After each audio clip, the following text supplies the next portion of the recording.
No kidding. Okay, that should be recording. Quik, can you see a recording thing somewhere?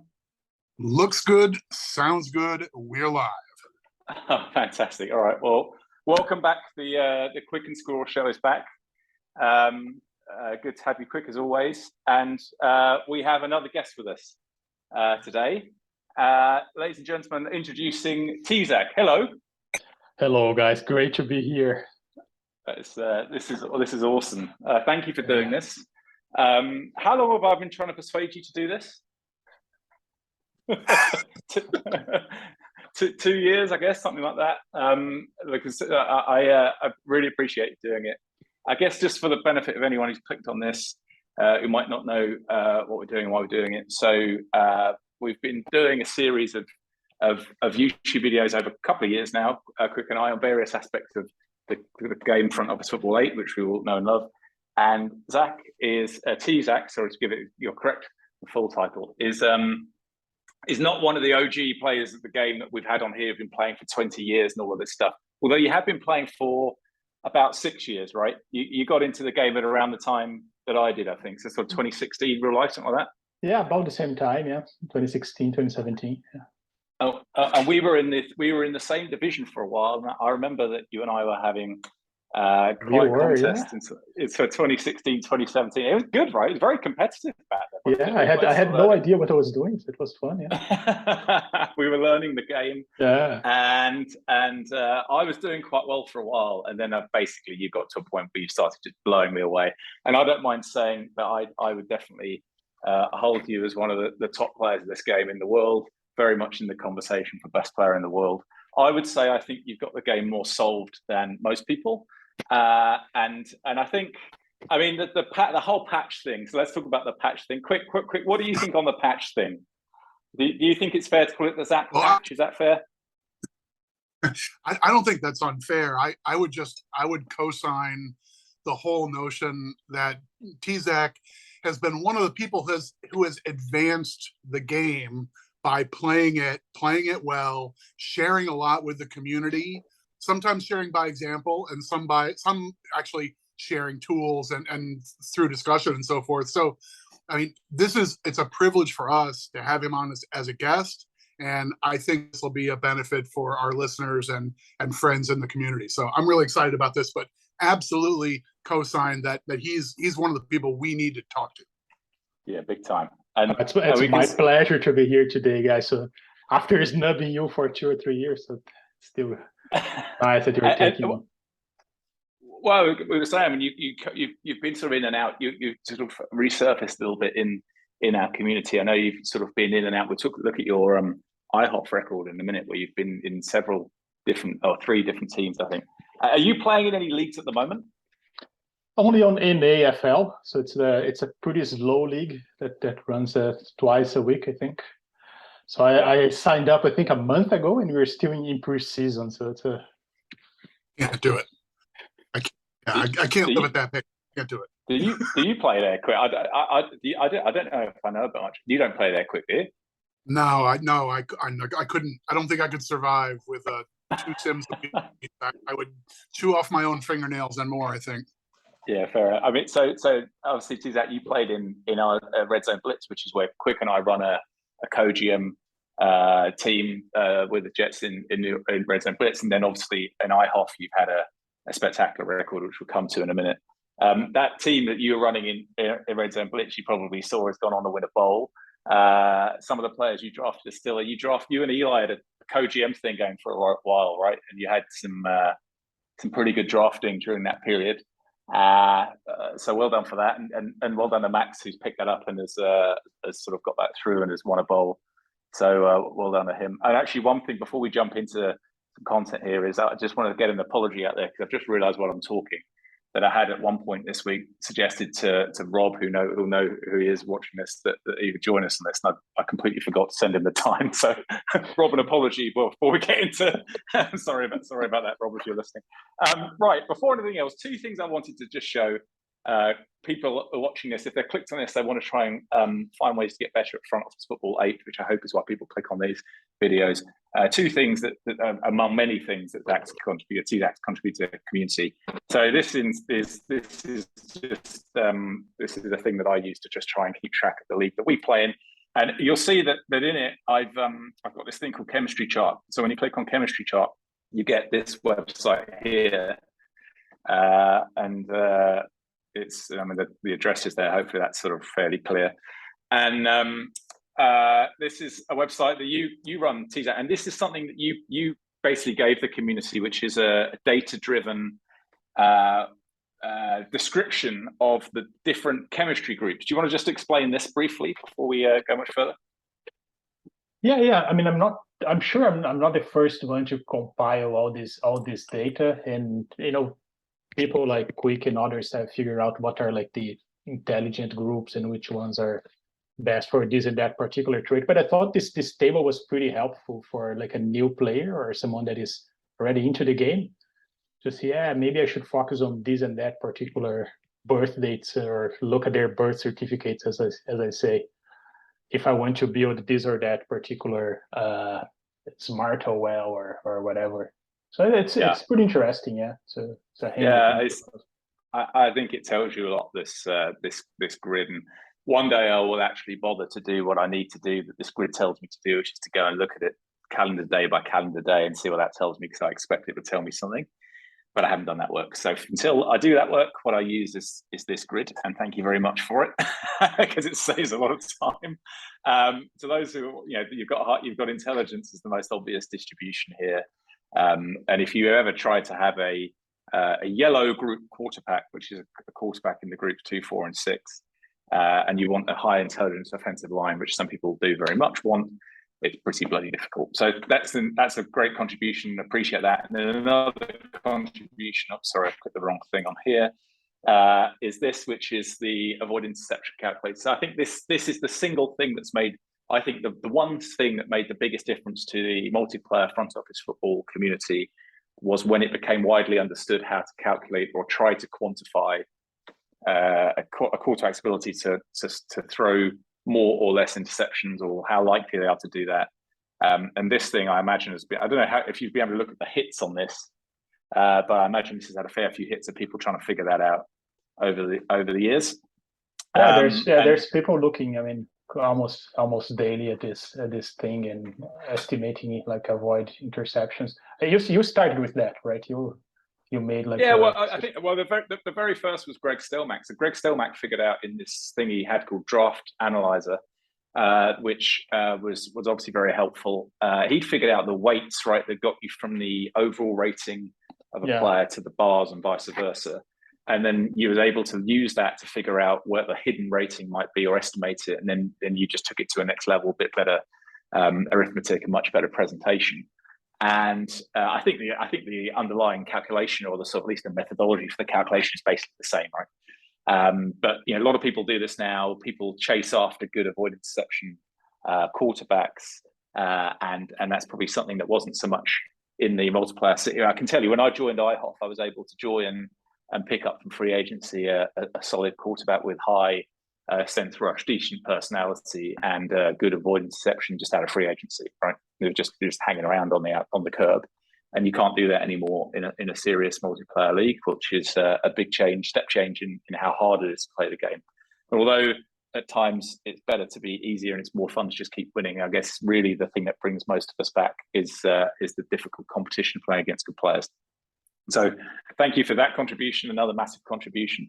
Yeah, one question maybe. Like one point here before, just I would say that still, like, the avoid interception bar is mostly neglected by, I would say, 2/3 of a league, right?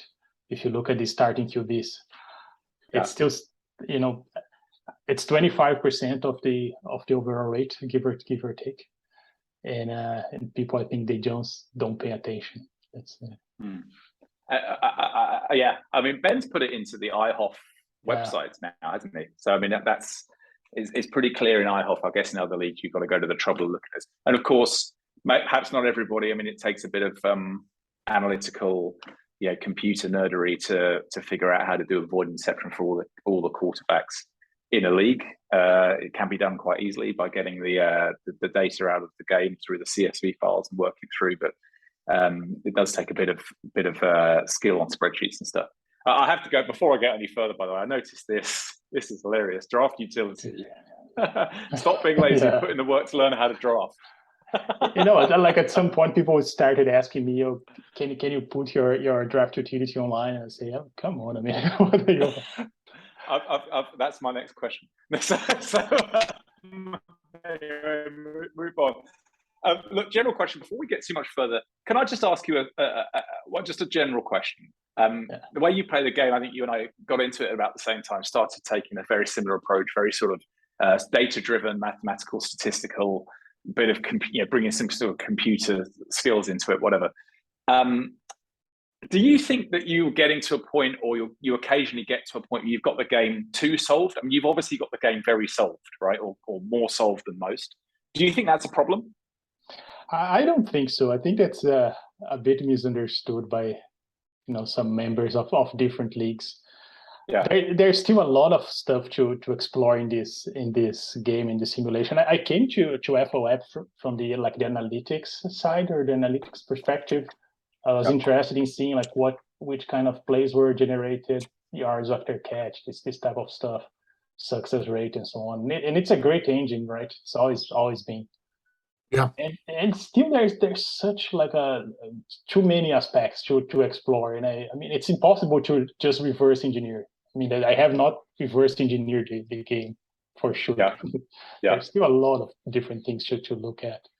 So the answer is no. I think there's still I don't think I have solved the game as much as people think. Sometimes it works in my favor, right? So help me with a patch thing, because I mean, I think a lot of people would say, I would say anyway, that the reason the game got, and I don't know, when was the game patched last? I don't know, 2.5 years ago, whenever it was, the last version of the game. I don't remember in real time, but I remember it was just before the playoffs of IHOF, and that killed my team. Well, let's talk about that in a minute. A lot of people, actually, let me explain what I mean by tzach patch, and let me use some numbers to demonstrate that. I hope people can see what I put on the screen here, and hopefully that's sort of, if you're watching this on YouTube and it's all blurry, you should try and set the resolution to 1080p, and you can hopefully read it. So here's all the all-time performances of IHOF, right? And IHOF's been going for 103 seasons, which is just amazing. Look at Slam. And yeah, well, let's have a look at this, right? So there's a guy called Jim. He built the game. So let's have a look at him. He's there. I've highlighted him. And he's got 100 wins. Let's take 100 wins as the cutoff for players for not being a small sample size. And the reason why I'm saying that is because then I can include me, who's just above Jim. So the above Jim club's got me in it, just. And then Quik above me with his mere 12 bowl wins in IHOF. And as we keep going, there's you, Tzach. So that's us establishing our credibility for being in this conversation. But yeah, most amusing of all, and I say you've won it 4 times, which is astonishing, seeing as you've only just really not been playing it that long at all. But this guy, Slam Thunder, congratulations to Slam Thunder. According to this metric, you're the best player in the history of IHOF. And of course, Slam Thunder's played 1 season, and I can see he's picked up your team, right? He's been, you stopped being this team in 2105, and this guy's picked it up in 2107, and absolutely wish, yeah, and whoever's figured out how to annotate this to show that Ben's won IHOF 22 times. Well, congratulations. We've got drawing on the screen. It's a new feature for the Quik and Squirrel show. But look, anyway, the point is your record is very strong, Tzach. And then if I explain to watchers a few things about your record, so here it is again. There's the same amazing win percentage, 683, and you've been with 3 teams, and there's 3 clear progressions in your performance, as far as I can see. The first one, you're very much sort of learning it. You've got seasons where you've gone 6 and 10 and this kind of stuff. The second team, you were on a completely different level. And this is the level where the game got patched, because you just figured the game out to an absolutely unbelievable degree. And we'll come on to that in a moment. And then you've come back with a different team. And here you've come back and you've won it again. Now, this team, you had Kansas, where you were going 15 and 1. and you ended up winning and all of that stuff. If you look at this thing, I don't know how Ben calculates this, but there's a total offense number and your average is 420, and I'm sure that's very strong. I don't know what it compares to. But you had seasons where it was over 500, and I can't imagine there've been many examples of that. And if you look at this particular season, the 2087 season, I noticed, or is it right? Have I got that right? Yeah, I have got that right. That's when the patch came. So I need the 2087 season, and I'll scroll down. Yeah, so here we go. So again, it's difficult to see on the screen, I recognize. But if we look at this point, by this point, you had managed to get your quarterback, that's this column here, can't really see it, passing leader. This column, you've managed to get a quarterback who is throwing it for 7,680 passing yards, right, in a season. Now, Quik, what's normal? 4,000 is good, isn't it? 5,000 is very good. Is that right? The context is this is a pretty competitive multiplayer league. I'm not going to try and throw laundry over one league versus another, but this is surely a top level multiplayer league with some of the most serious owners, players, general managers that this game has on the globe. And to have this team throwing the ball around at a rate like that, 7,000 plus yards on the regular, was just bananas, right? This strains credulity that this is actually happening in a league where people are paying attention and doing their best. This wasn't a little sandbox league on the side with crazy rules and no injuries or other things like that. This is a serious competitive league, and the tzach offense was just shredding it. Yeah, and unstoppable, right? To the point where, I mean, I know you haven't got a championship here, but I mean, you were obviously winning very consistently. There's probably never been a team. I mean, there's that one team that Ben had for a while where it was one.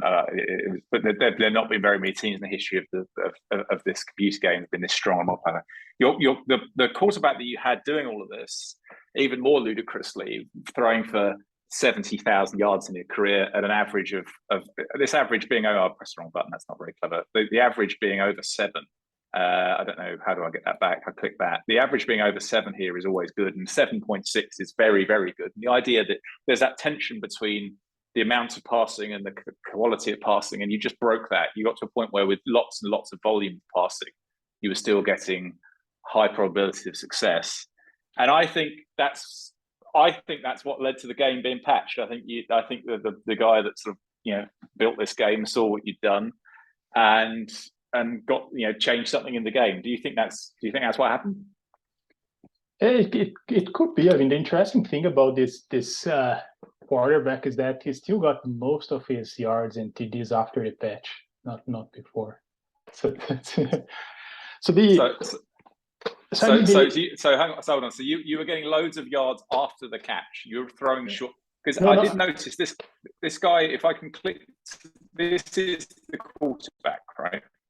And he has a deep passing bar of 0, despite having thrown 70,000 yards. I mean, anyone? Yeah, I mean, this is a great QB. So the most important bar that he has is avoid interception, and that's pretty high. So that's enough since rush. Yeah. Read defense, that was pretty important before the patch. Okay. After the patch, then not so much, but before the patch, it was key. And the long passing bar, right? So we got like a lot of TDs out of that long passing bar. So did you target? I mean, and again, we're here to talk about game planning, right? So let's sort of start to transition towards that. Did you consciously look at this and say, right, okay, this guy's got a long passing bar of 94. He doesn't throw interceptions, and he's got a decent sense rush, which means he's not going to get sacked very often. Did you consciously then introduce a lot of 21 to 30 yard passes in the game plan? Is that how you think about it? So it's a bit like that, but not like very long passes. Like my impression is that this long passing bar operates over many different routes, not only like the 8 and 9s. So it helps a lot with the 4s and 5s and 6s and 7s. So I added like a bunch of throws on second down for for the receivers. This team was just the perfect storm. That if you could you go back to my owner history that you had. This thing, yeah. The one before that had like the different teams. Okay. These, yeah. Give it a minute. It's just catching up with us. This one, yeah. So I've got one more. I've got one with this one. This one, you mean? Yeah. That's it. Okay. So you see, like I started like with Toronto, and when I moved to Kansas, I was using pretty much the same game plan, and it worked relatively well. And then when I really started to zero in like on this QB and the receivers that I got, that's when the biggest jump was made. So really like customizing the game plan and so on for that particular team. And the thing with this team is that also it's the perfect storm because I also got like the best head coach in the league at that point. Yeah, so I think 95 plus in motivation. So I was going to get a lot of wins. Look at Ben's head coach now. If you had it, do you have it open? I can. Hang on. Let me just. I'm trying to remember how you do it. So you can go to the owner list, can't you? Yes. And then you can bring up Ben. So that's Ben's team there. Quite been a while since I did this, but here we go. And then there's his head coach there, right? So click on that. So you can see that was my head coach. So look at the number of wins that. Oh, it's the same. It's the same coach. Oh, this is here. Oh, I see. Yeah. Okay. Like it. So this makes a huge difference, right? He's just gone. I don't know what 17-2 means, but I guess that's through the playoffs too, right? Yeah. Okay. But you see, like this. So this is one of the factors that is not very often considered. Like, of course, Ben knows this, so he got his coach like 99 motivation. So that's 12 plus wins per season for sure. Yeah. Okay. And then like on that team, you add like the QB that had like pretty much like a maxed out long bar, pretty nice avoid interception, and then the receivers, like if you go to this thing where the receivers were just fantastic, correct? So let's have a look. So you had this. Let's look at your receivers. So this guy. I mean, this one's not hard to understand. This one's obviously a brilliant receiver. You managed to get a one pick receiver. This is about as good a valuable player. You can understand it. For people watching, I think the reason why I say that, I think I look at the route running bar first and foremost. I look at the getting downfield bar secondly. And I look, I guess, at the endurance third. And maybe you guys should tell me to look at other stuff, but that's what I'm looking at. And courage as well. So this guy was a slot receiver, 20 plus TDs as a slot receiver. That courage is for running routes across the middle. Is that right? Yeah. So he would like wreck the defense with his lance. And he's 6'3", so that's another thing that makes a big difference. So he's like a Randy Moss, right? Let's say. Okay. Yeah. No, and I had a second Randy Moss on the team as well. So there was this guy and also another guy as well. Which one's? That's not this one, is it? No, that was like the WR4. Maybe I didn't send on the. Yeah, I don't think I've got them all. But anyway, if you click like on the roster, the first one, I think. Yeah. So I think like one. I think a takeaway, if for a listener who's trying, who dials in, they're like, okay, they got this guest, this guy's blowing up FOF, and I want to hear what he's telling us about, these are things that I've uncovered and these are things that I'm doing. So far, what you're telling us is boring stuff. And I don't mean that in a negative way, but it's like, hey, I've got players with specific talents, and I decided to go all in on their strengths. This quarterback can throw long passes, and so I'm going to load up a game plan heavy with the things that this quarterback does well. And I've got other reasons to think that this will be successful because of the specific bar profiles on my other players. Like this isn't, you're not speaking ancient Greek or Esperanto to the FOF audience. This is stuff that we already kind of know. To some degree, this is just do the things you're supposed to be doing, just like really commit to doing them. So far, that's a big part of the message, I think. Yeah, absolutely, Quik.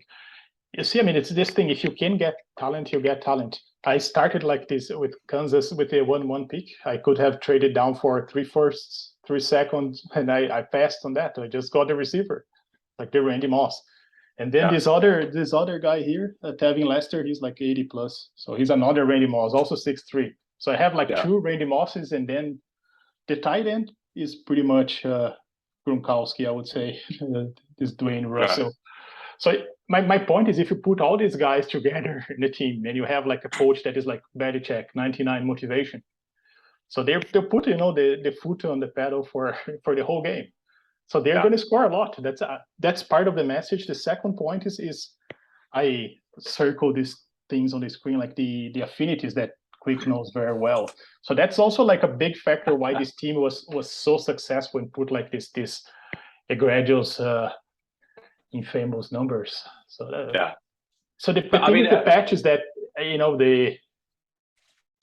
clearly, like the developer of the game, Jim, he thought it was a bit overboard, and you could do some of this stuff with the passing game, but you can still do it these days. Like, I can show you live if you want. So we'll get to that. So I think the point is that the completely oversized performance was a perfect storm, you say, of game plan and talent and chemistry and all the details and all the stuff. And you just got to a point where everything was humming, it was all perfect. And then you got to a point where it was pretty unbeatable, which I can understand. But I do think, it's not, that was all happening. But at the same time, what was also happening was there was some really, really atypical game planning going on.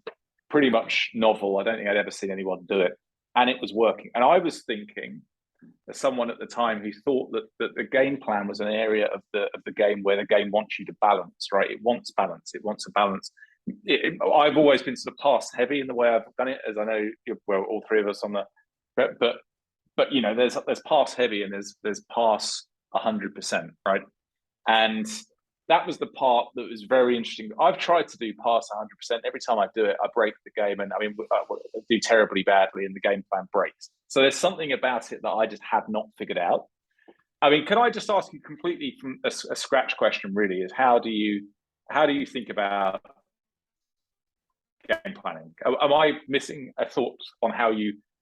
I look at this roster and I think it's fine. It's good. It's better than good. Actually, the 3 wide receivers are unbelievable, but I've seen you do fantastically well when you haven't got talent like this. So what's the bit that I'm missing there about how you think about doing a game plan? I would say the first thing to realize is that, overall ratings are nice. You look at the 70 rated, 62 rated guys, but that's not often like it doesn't translate very like all the time to performance. So one thing to look at is to look at the bars, right? And the bars that you need for your system. And then you have a decision to make. Do you build a system based on the guys that you have? So you look at their bars and like route running, get downfield, or whatever, and you build a game plan for these guys? Or do you go and take your game plan that you know that is very good, and then you go drafting or trading for a guy? So that's the first decision that a GM has to make, right? Yeah. Do I have a system, or do I want to build a system for my players? I would always recommend. Now post patch, what would you do? I think all the time I would always recommend to build a system and then get the guys. Yeah. Because otherwise, unless you are extremely good at game planning, there's some people there that are good at that.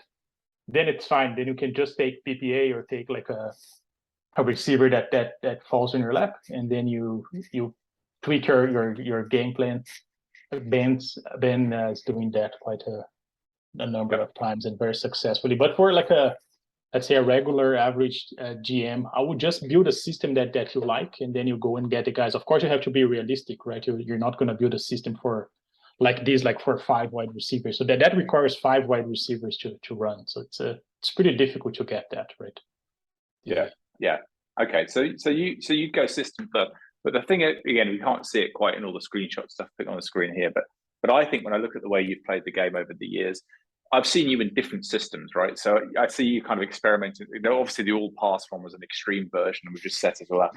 But I've seen you have a run first system at times, and I've seen you kind of switch between. I mean, I guess you'd have a preference as to the way you want to do it. But can I ask you like this? Are there different systems that work? Is it sort of, do you think of it as kind of rock, paper, scissors, different systems work against each other? Or do you still think that there's a dominant system which is better than the rest? Game plan wise, it's better to pass more than run more. It's better than this than that. Have you got, I mean, I don't need to know what they are if you don't want to sort of be that specific, but do you think there are dominant systems in the game? I think that's a hard question. It's possible, and people have done this successfully over the years, to build winning teams under different systems, like a balanced team, run heavy, pass heavy, and so on. So that's certainly possible, and people are. I mean, I'm still learning, and everyone else is still learning. So when I started the game, I saw like 2016, 2017. I thought as well, like you, that build a balanced system, take like these guys that are good at everything, 50 rated for all bars, and you're gonna do great. And it turns out, I think that's not easy to make work. So I would always go in more like in one direction or the other direction, and then you go in your draft your stud center, your stud right guard, your stud right tackle. They can run block, and then you're gonna be happy running the ball. So if I said to you, come and join the New York Jets RZB Love Bus and be a co-GM with Quik and me, and we're all gonna work together.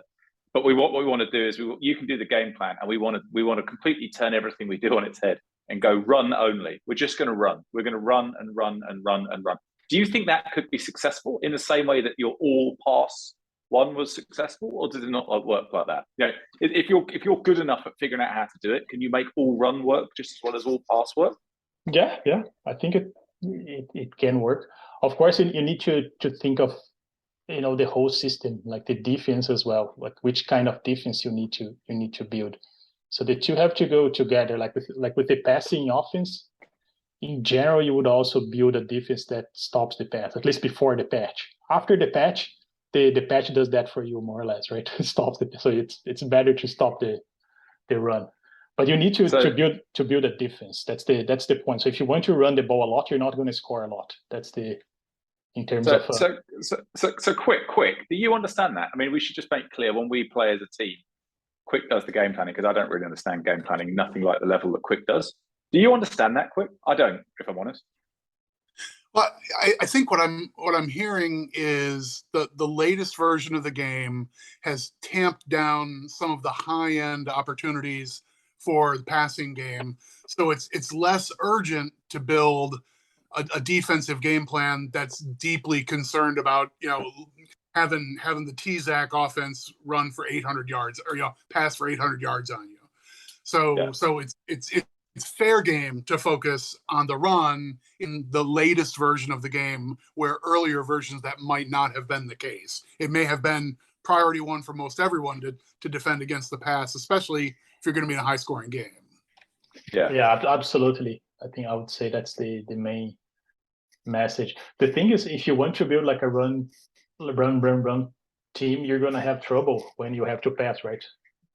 Most likely. So that's the one thing. So you have to make sure that the other team doesn't score. Can you go to the other screenshots? Yeah, sure. Which one? I think the second, the next tab that you have on the right. I think that's the run heavy offense. Next. Okay. Oh, okay. I didn't even realize that was there. Okay, that's I learned something new. That's you didn't send me that. No, I mean, okay. I think just looks good. What have I done wrong? What the hell am I doing now? Oh dear, it's all gone wrong. This is not going well at all. Just the Firefox tab or the Chrome tab on the right. Yeah. Sorry. Now I'm being a complete muppet. Yeah. Is that this? Yeah. Let's look at the first one. Yeah, the first one. Okay. This thing. Yeah, that's a pretty successful team. Okay, so here we are. So now this is you, is it? Is this one of your teams? Yeah, it's one of my teams. You see, like a head. Okay, so you're New England here. You've won 36-10, and you've thrown the ball 3 times and completed it twice. Yeah, 56 runs. That's a pretty successful team. So and was this in a multiplayer league? No, that's single player, so it's not. Okay. I think so all right, but still, so you're running it for 5 yards a carry. If I can see, no, 5.2 yards a carry. Let's see if I put a point on the screen. So that's there, 5.2. Yeah. So again, the more you, in my simple world of front office football, which is nothing like as well advanced as yours on gameplan, like not even remotely close, I think the more you do of something, the less effective it is, right? So if you sort of 50-50, you'll get moderately good passing, you get moderately good running. But if you do more and more and more passing, you should get a loss of efficiency. And the same thing, if you do more and more and more running, you should get a loss of efficiency. And loss of efficiency to me means you get yards per carry of like low 4s, high 3s. 5.2 is obviously very high. You've somehow got to 5.3, 5.29. You've done that while basically running it every single time. Yes. So why isn't the game penalising you? What are you doing that's stopping the game? I think the game is built to penalise you in that situation, but you're not suffering it. Yeah, I think that I'm not sure that assumption is true, right? Maybe it was true like in previous versions, but not in FOF8. So it depends on the play selection, right? So you have to select plays so you don't get like the so-called familiars. So you call the play once or twice. So this particular game plan has, I think, 39 plays called, which is more than enough. Yeah, 39. So that like the coordinator can call like 60. So you just need to call 39. So there's ways of, but this is more to illustrate that, there's ways to build a successful. So this team will be successful as long as you can hold the opponent to less than 30 points, I would say, and also as long as you're able to run, right? So so your logic is you'll get the ball X times and you'll just run it down to the other end and score every time, but you won't get that many possessions because you don't move the ball very fast. And so you're going to score X points. You're going to get 30 points, the number you just mentioned. You just need to stop the other team from passing past you to get more than 30 points. That's the point. That's the idea. Yeah. And you're saying in this post-patch, that's a lot easier because it's basically harder to throw long than it used to be. I think it's just like an alternative, right? It's still relatively easy to pass the ball. It's not. I mean, it's being tuned down a bit, but not a lot, right? So you can still do it. I think it's more like just like an alternative way. So if people have done this, I mean, not to this extreme, right? But to different degrees of extreme, and it can be successful.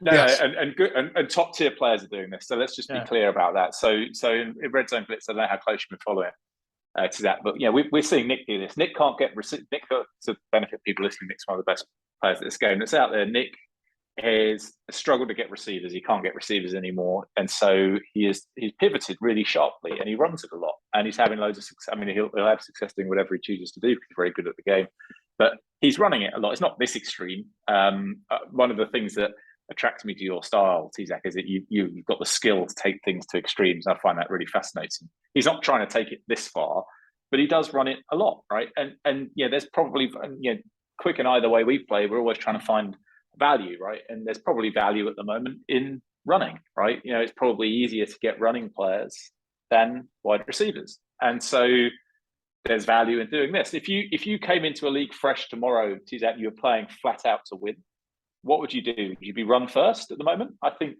if I knew how to do it the way you do it, I probably would be run first. I think I would pass.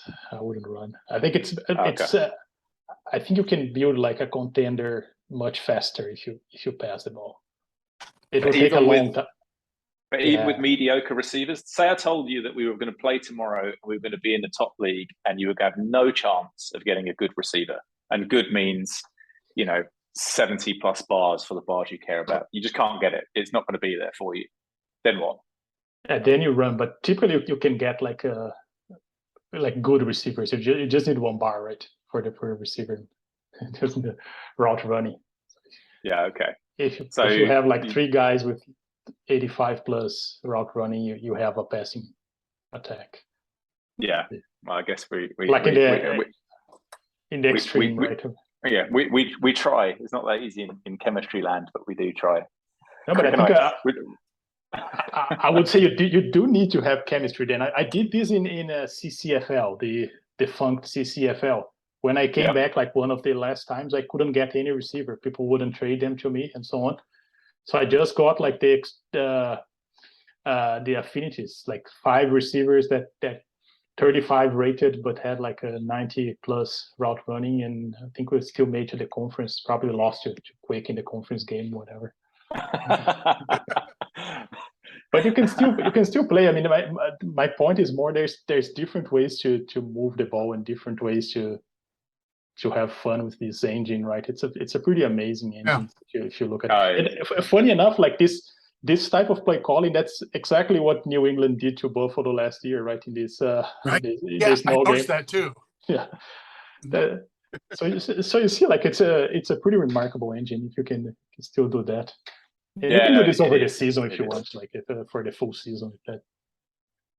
And it's actually realistic to American football, of course, where you don't see it in the NFL because people are too petrified for their job security. But in college football, you see all kinds of crazy, wild, and wacky strategies, right? And I think it makes it a fascinating game for that. And I think it's obvious that in multiplayer leagues like this, where we don't have jobs to lose if we do something silly and it turns out wrong, that you'd see much more experimentation. Can I ask you? Let me ask you a question. Just again, another sort of general question about game planning is basically your just your process, right? So if you just start in a completely new, fresh game, what's your process? And can I ask you about how data driven that's been? Because I know that you've spent time looking at the game logs. In fact, this is a screenshot, isn't it? So I can't do it. But if you scroll down on this page, if we had the actual real page here, you'd get the game log, and you've found out a way to read those sort of mechanically using a computer, right? Is that driving your process as well?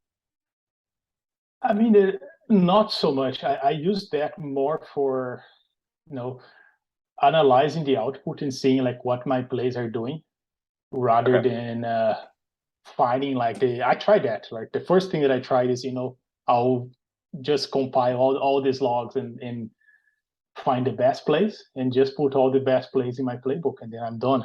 But it doesn't work like that, right? It doesn't. So the engine has ways to punish you if you do that, because of course if you take like let's say if you have 10 plays on 1st and 10 in your game plan, and you take the 10 best plays individually, like from different teams in different games and so on, like individually they're gonna be really good, but when you put them together, they're not. They're gonna still be somewhat limited by what the engine can do, right? So I've learned all about that because you'll have heard about our infamous season where Quik and I went 1-15. That was because I was allowed for one season only. I was allowed to the controls of the game plan. I said to Quik, I've got this great idea. We like running in pass sets and we like passing in run sets, and we're going to just do that all the time. And we're going to run.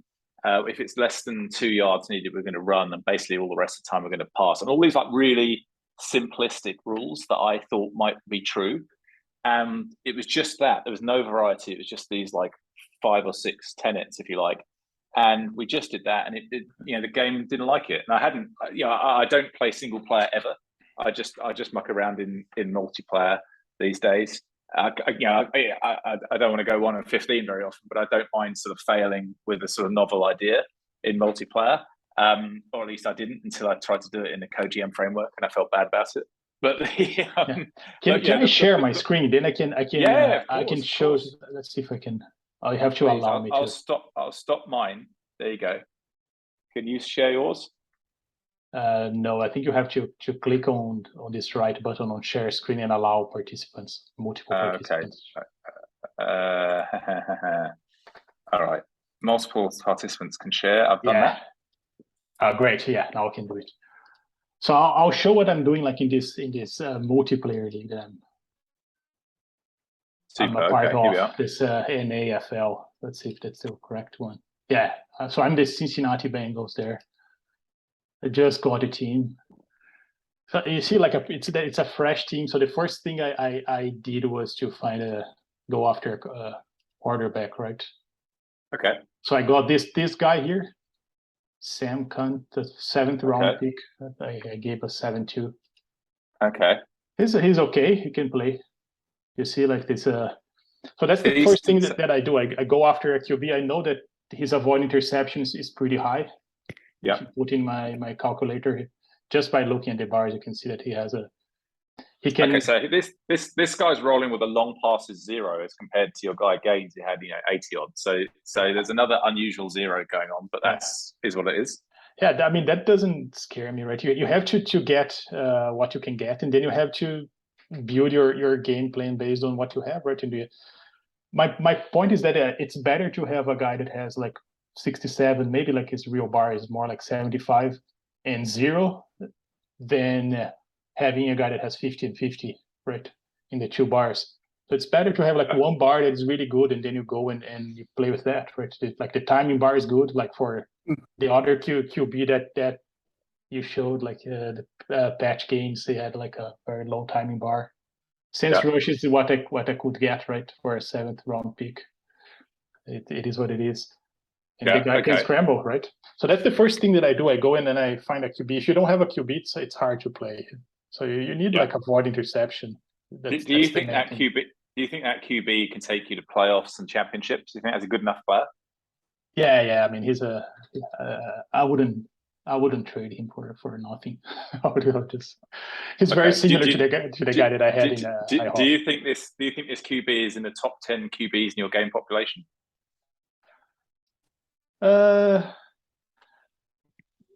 Not really like in the top 10. I think it's more like in the top 10 of QBs that I can get, right?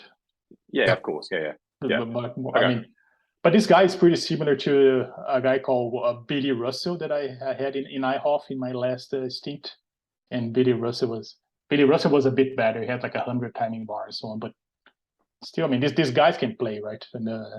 And he has the medium pass bar, so that means like not a lot of bad passes, which helps. Right. So I mean, that's the first thing that I do, and then I mean, you see, it's not a good team, right? I drafted this wide receiver, this tight end, the wide receivers. You see, like they're pedestrian, but I mean, they're at the first look, but they have a decent bars. I mean, this will get to 60. I mean, this guy is okay. This is 86, so he'll probably be my leading receiver. And I mean, go back. So this is this is your wide receiver 1. Yeah, I mean it's I mean he has the only bar. Explain this to us, because I mean this is hilarious. I can understand it, but explain it. Yeah. So this let's see if I can draw here. I'll try to draw here on the screen. Yeah, so it's. I mean, Quik likes putting some pretty ropey players into our team. You see, like this particular bar here, like route running, that's what matters for a wide receiver. Whatever else you get is a bonus, right? Secondary, yeah. Okay. I mean, I like getting downfield, so that's yards after catch, right? Yeah. So that helps a lot. Of course, I would prefer if this guy was 100 here, right? Field is so let's just clarify that. I think route running is something like completion percentage and getting downfield is something like yards after catch, right? And everything else is completely secondary. Yeah. That's been the way I've thought about this game for quite a long time. Do you broadly agree with that?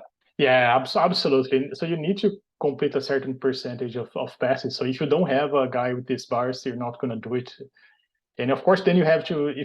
I mean, this guy has nothing else, right, to play with. So you're not going to throw short, right? Ultra short, like 1 or 2. So you have to throw like a little bit, maybe 3s and 4s, so you get the yards, right? Otherwise, you just get 3-yard completions, and that doesn't help. Oh, well, as in you're not going to throw short and expect him to run because he can't run.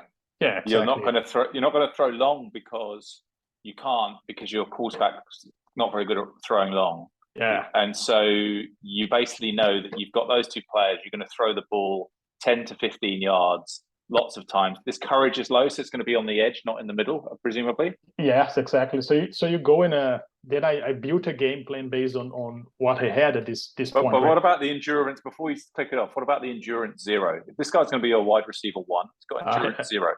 Yeah, I mean, he's not going to survive the season, right? So my stadium here is awful. So, but I'll just run his this he'll guy run 12 yards, turn around, catch it, and then get hit until he gets injured. Yeah, exactly. And I'm sure he's going to be injured. Like if we make another video ever again, you're gonna do an update on this guy. My prediction is that he's injured by week 4. I think even just throwing like a few passes per game. I mean, the stadium is horrible. But anyway, I mean, you see, like this is what I could get like in free agency. You know, it's a new league. I mean, I'm just new to the league, so there's not. Okay, so you've got that player. So then you go to the game plan. What do you do? What do you do next? So you see, like since I don't have, I have like maybe 1.5 receivers. I cannot throw the ball like every down, right? So that's the first read that you have to make. If you don't have receivers, you're not gonna throw like more than like 50-60% of the time. So I got this guy here to block for me, so that he's a good center. He's gonna last for 6 weeks maybe. The other. I mean, the other guy's out for the season in preseason, so injuries are on in NFL. So this guy is out for the season. Wait, just before we click off on that, this is one between Quik and I. On that previous guy, it was good pop blocking bars, low endurance. Yeah. So I like guys like that, but Quik and I never really know whether we're doing the right thing. Do you think I think that's fine. Do you have a problem with that? No, I mean this is more than fine. If you have like a good stadium and the injury setting is like the usual, this guy can last the season. But you're talking about injuries. I'm talking about it's play 55 of the game. Is the performance drop off so significant that it's a bad thing or not? I don't think so. I've never seen that like in the logs. Like there's other factors, let's say, that dominate the drop in performance more than the endurance of the center. I'm sure. Yeah. Okay. So, I mean, all right. So of course, I would have preferred if the endurance bar was 100. Don't get me wrong, right? But you get what you can get, right? It's better to have 92 and 23 than 23 and 100. This looks like a super valuable player to me. And do you buy the idea that the center is the most important player on the line for the run blocking because they can go both directions? Yeah, I mean I think it's written somewhere in the manual. I thought, but if not, other people have figured this out before me, like way before me, like dog fan and this experts in running the ball. Yeah. So I took this guy at 1-2, so the guard. But you see, like a 1-2, you took a guard, and then that guy's your wide receiver 1. Yeah, I mean, it was a pretty awful class, right? So not much that one could do like at the skill position. So I would get this guy. So like that, he's maxed out in run blocking and pretty intelligent as well. The endurance is good, so he's gonna survive the season. Okay, so that's an important part of your attack, right? And that's you've decided that with that guy you can then run behind that guy again and again. Is that logic? Yeah, exactly. So like the right tackle is okay for the run game, not like outstanding, but he's good. So you see, like in the end, I got these few pieces. I think any GM can get in most free agencies. You just go and get like a few pieces that fit your system once you decide what your system is. And then if we let's go to the game plan. So I did 2 things here. So the playbook. Yeah, so this is a Rex playbook. So a Rex playbook means that it's generated by the computer. I don't create the plays myself in this case. I just click generate plays, and the key thing here is let's see if I can still draw. Yeah, is the offensive style threshold, like 15. Yeah, is a good setting. It's the default settings. So 15. So help me on this one, because I honestly, this stuff. I mean, I'm very very much a newbie. If that thing called best fit on the right there, you've got spread, you've got smash mouth, you've got Earnhardt, Perkins, whatever. You've got Westcote. That's the coaches have got those as their sort of preferred philosophy or whatever. Yeah. And then this threshold thing is something like how much you stick to your coach's preferred philosophy. Have I got that right? Yeah, it goes like the other way around. So if you put 1 here, you get most best, the largest number of best fits. If you put like 99, then all the plays are crap, more or less. Okay. So if you put 1, they'll all say spread, because if you look at the top right there, it says offensive coordinator, spread, yeah? But you don't want all spread. That's what you're telling me. No, I mean, it's not like that I don't like all spreads. If you're just rexing the playbook, if you put 1 here, the plays here, they're all gonna fit a spread, but you're gonna have a huge issue with the route distribution, like in the passing game. Okay. So you're not So gonna have like enough routes for every like enough plays for every route, and that will be an issue when you try to game plan. So there's no way you can get around that later. Right? All right. So and let's just do that column. So that column route there, you've got goes from 1 to 9, and then you've got D and W, and there's I can't remember the other one. There's a that 1 to 9 is basically how far you throw it, right? 1 is not very far, 9 is really far, and isn't it like odds and evens depending on whether you go inside or outside or whatever? Yep. Have I got that right? Yep. Yes. Yep. And we care about that because the courage of our receivers is important to whether they should go across the middle or not. If they're not high courage, you should stick them on the outside and throw them on the outside. And do we know whether this D and W and all this, do you need courage for W? W's wheel, right? Yeah, with maybe you need like a little bit of but it's not like a crucial, I would say, but you do need, like I said, like different skills for the different routes, and then they probably go like in different percentages, like weight wise, right? Yeah. For the routes. But the key point is to get like enough plays for the different routes in your playbook, because later when you game plan, if you don't have like enough plays for the different routes, then you're screwed. So if you put like 1 here in Rex, you can. You can do that, but then you have to go in and manually edit the plays and say, okay, now don't worry, mate. That's exactly what I did in the 1 and 15 super season. We had every single one of them was whatever one of these it was. Okay, so again, don't let me near the playbook. So you hit Rex in the playbook. So there's no magic beans in the playbook, right? We don't need to patch the game because of how good you are at doing the playbook, right? Yeah, we put 15. You're going to be safe, right? You may have. Okay. I mean, if that's your first time doing that, or if you don't have like.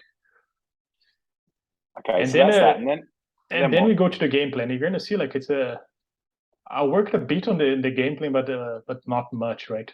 So it's like what people would call like a balanced game plan. Like there's a lot of running, so I'm not gonna pass a lot, right? And then it's pretty much like so here it's not data driven, right? It's not that I have like a table that I go and look and say 113 TI pass R Y X Z A 2S1 2S is the best play to start the game ever. So this was generated by Rex, and I just go and say, okay, it's a good idea to start like with a throw to this slot receiver. Let's start like with a 2 and so on. There's no like a. You're not playing chemistry games there because we like to have a funny formation first play, of course. Not for this.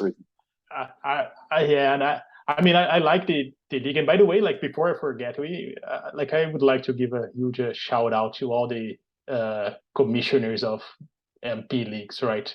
If not for these guys, we wouldn't be playing that. So I like this league in AFL. So it's Coco, the commissioner, and we have like Ben that has been doing this for a long time, and Rob and Red Zone and Weedy and so on. And I mean, these guys, they don't get their recognition, in my view, right? If not for them, we wouldn't be playing this thing. Yeah, exactly. With that said, and I love the league, but I'm not sure how long I'm going to survive in the league. So that's why I'm not going to do like any chemistry stuff for now, because it's this like slow roll league. A lot of people like that. We'll see how it goes. So pretty much I have these different plays in the different slots, and the key thing here is to have like enough plays, right? I think I'm going to get a lot of possessions because people are going to score a lot on my team. So it's not a very good team. And then you need to have enough plays here when you get a first down and so on, and like short yardage. And then you have to go through these different slots here. If people have never seen this before, these are the down and distance situations for the offense, and you can. You have to do something reasonable, right? And this is a run first team, so you're going to run the ball most of the time, not exclusively, but most of the time, and then throw some like screens and short passes in this second down. That's usually the first thing that I do. Like other people do like in a different way. They start with the third down. To me, it's very difficult to do that. I start like with the first down, and I And then I go like I test this on a single player career, right? So I know more or less what's the target distribution and the run directions and this type of stuff. So, okay. So for and so sorry, just on that. So you won't debut a game plan in multiplayer, which is something I've obviously learned about to my cost. You'll sort of know roughly what you're expecting. You'll go and sort of run it a few times to make sure it makes sense. It gives you the shape that you're looking for in terms of the statistical output. Can I ask you just a couple of like super basic questions? Sorry, do you mind going back on it? Just a couple of things. And yeah, quick. If this is really, really super simple, just fast forward me, right? But if you look on the left, right, you've got all the play names and you've got the routes and whatever. And I think that thing, I don't know what it's supposed to say. It's like CENT or whatever. Isn't that like how many times it features in the game plan? Yeah. So if you click that, you're gonna get how many times these plays feature in your game plan. Yeah. Okay. So you keep it to a maximum of 3. So it doesn't be, and that's the guard against familiars, right? So if you make that more than 3, you think there's a risk it's going to keep coming round and round, and you're going to get familiar, right? Yeah. My feeling is that the first time you call a player, fine. The second time you're still okay, but the efficiency goes down a bit, at least from what I've seen in the logs. The third time you don't want to do it. I'm just doing it here because I don't have enough plays, probably only 62 to use. Okay, and that 62 number can go up to what, 69? It depends on your coach, right? Or something. Yeah, indeed. Yeah, 69. But I quick, am I getting these right? I mean, I know you're never going to let me touch the game plan again, but listen to this, right? Okay, one more question for me before, because this is like 101, but I just want to know.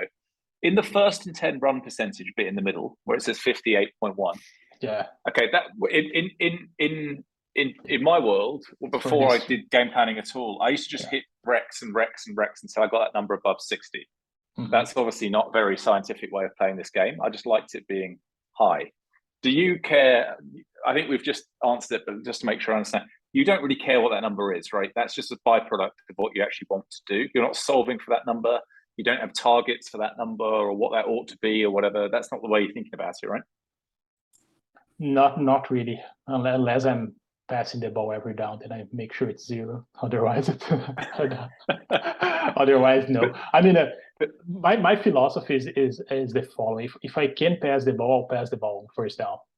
So if I have the receivers and so on, because you're going to move the ball faster, so you need like less plays and so on. So it's actually good for your for your players, so you're not like overusing them and so on. So if I can pass the ball, I pass the ball. If I cannot pass the ball, I run the ball. That's the. Okay.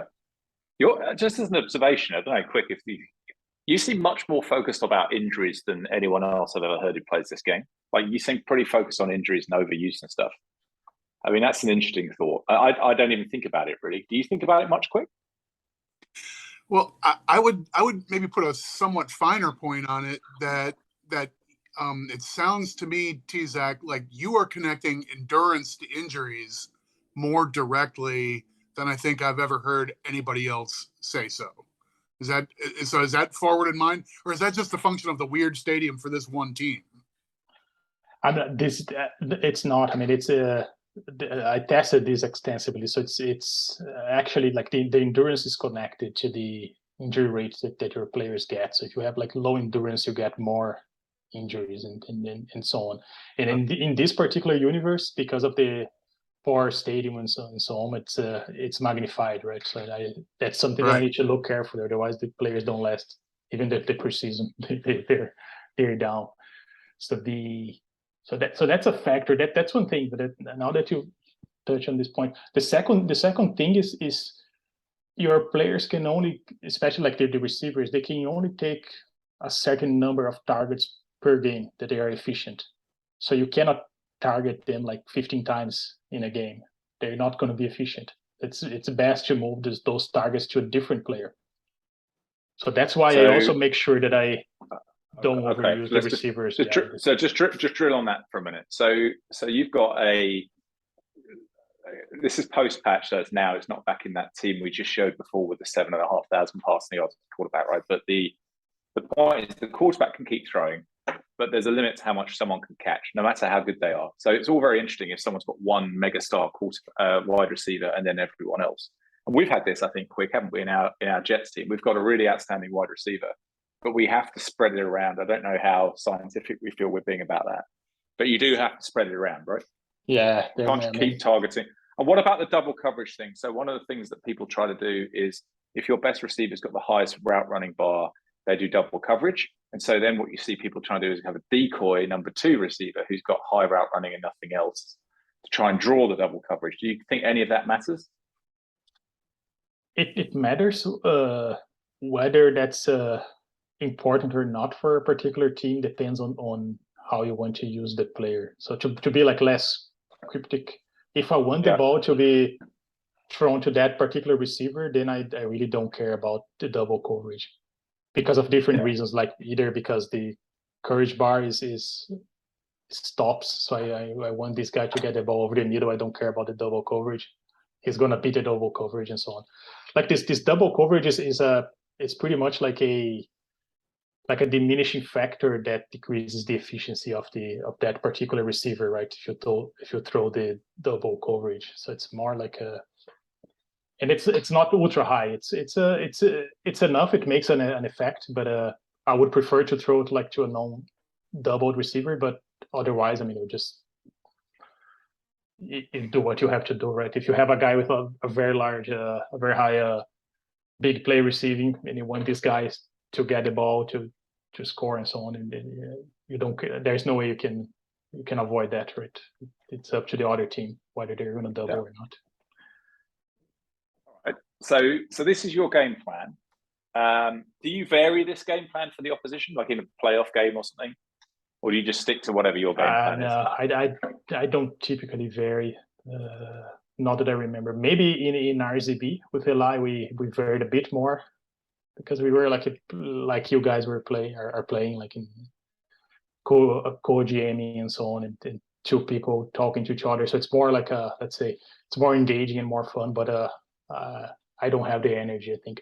And I think that, to be honest, I think the returns are very small.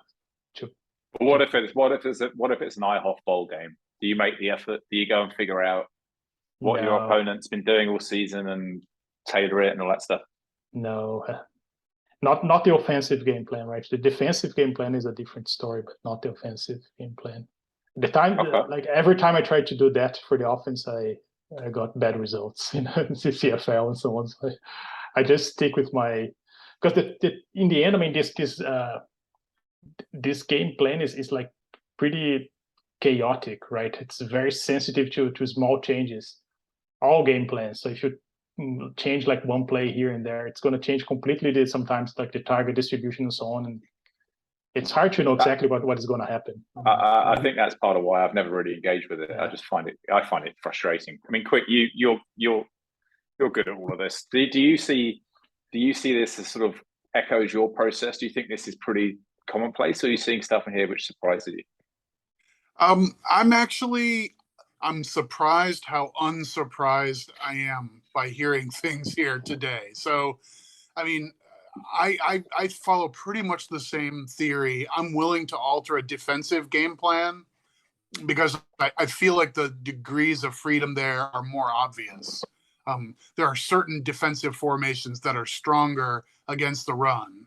And when you face a team that's very committed to the running game, I feel the risk of making an adjustment like that is pretty minor. But the risk of making an on-the-fly adjustment to an offensive game plan feels too high to me to alter for any but the most extreme circumstance. I can't fathom a circumstance where I'd rebuild for a game. Yeah, absolutely. That's super interesting, because basically you've got a very small number of people out there who feel that they've got sufficient confidence with this. They might vary it. I think there are people who vary, right, from game to game, particularly like playoffs and stuff, and they're taking that much time over it. But I mean, if you guys aren't, then I guess, I mean, I wouldn't, but mainly for me, it's a function of time.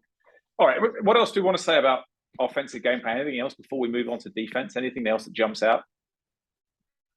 Well, one important thing to note here. Let's take like one play here. Let's see this 104. Okay. Shotgun. There's like this particular. You can see my cursor here, right, as well. Yeah.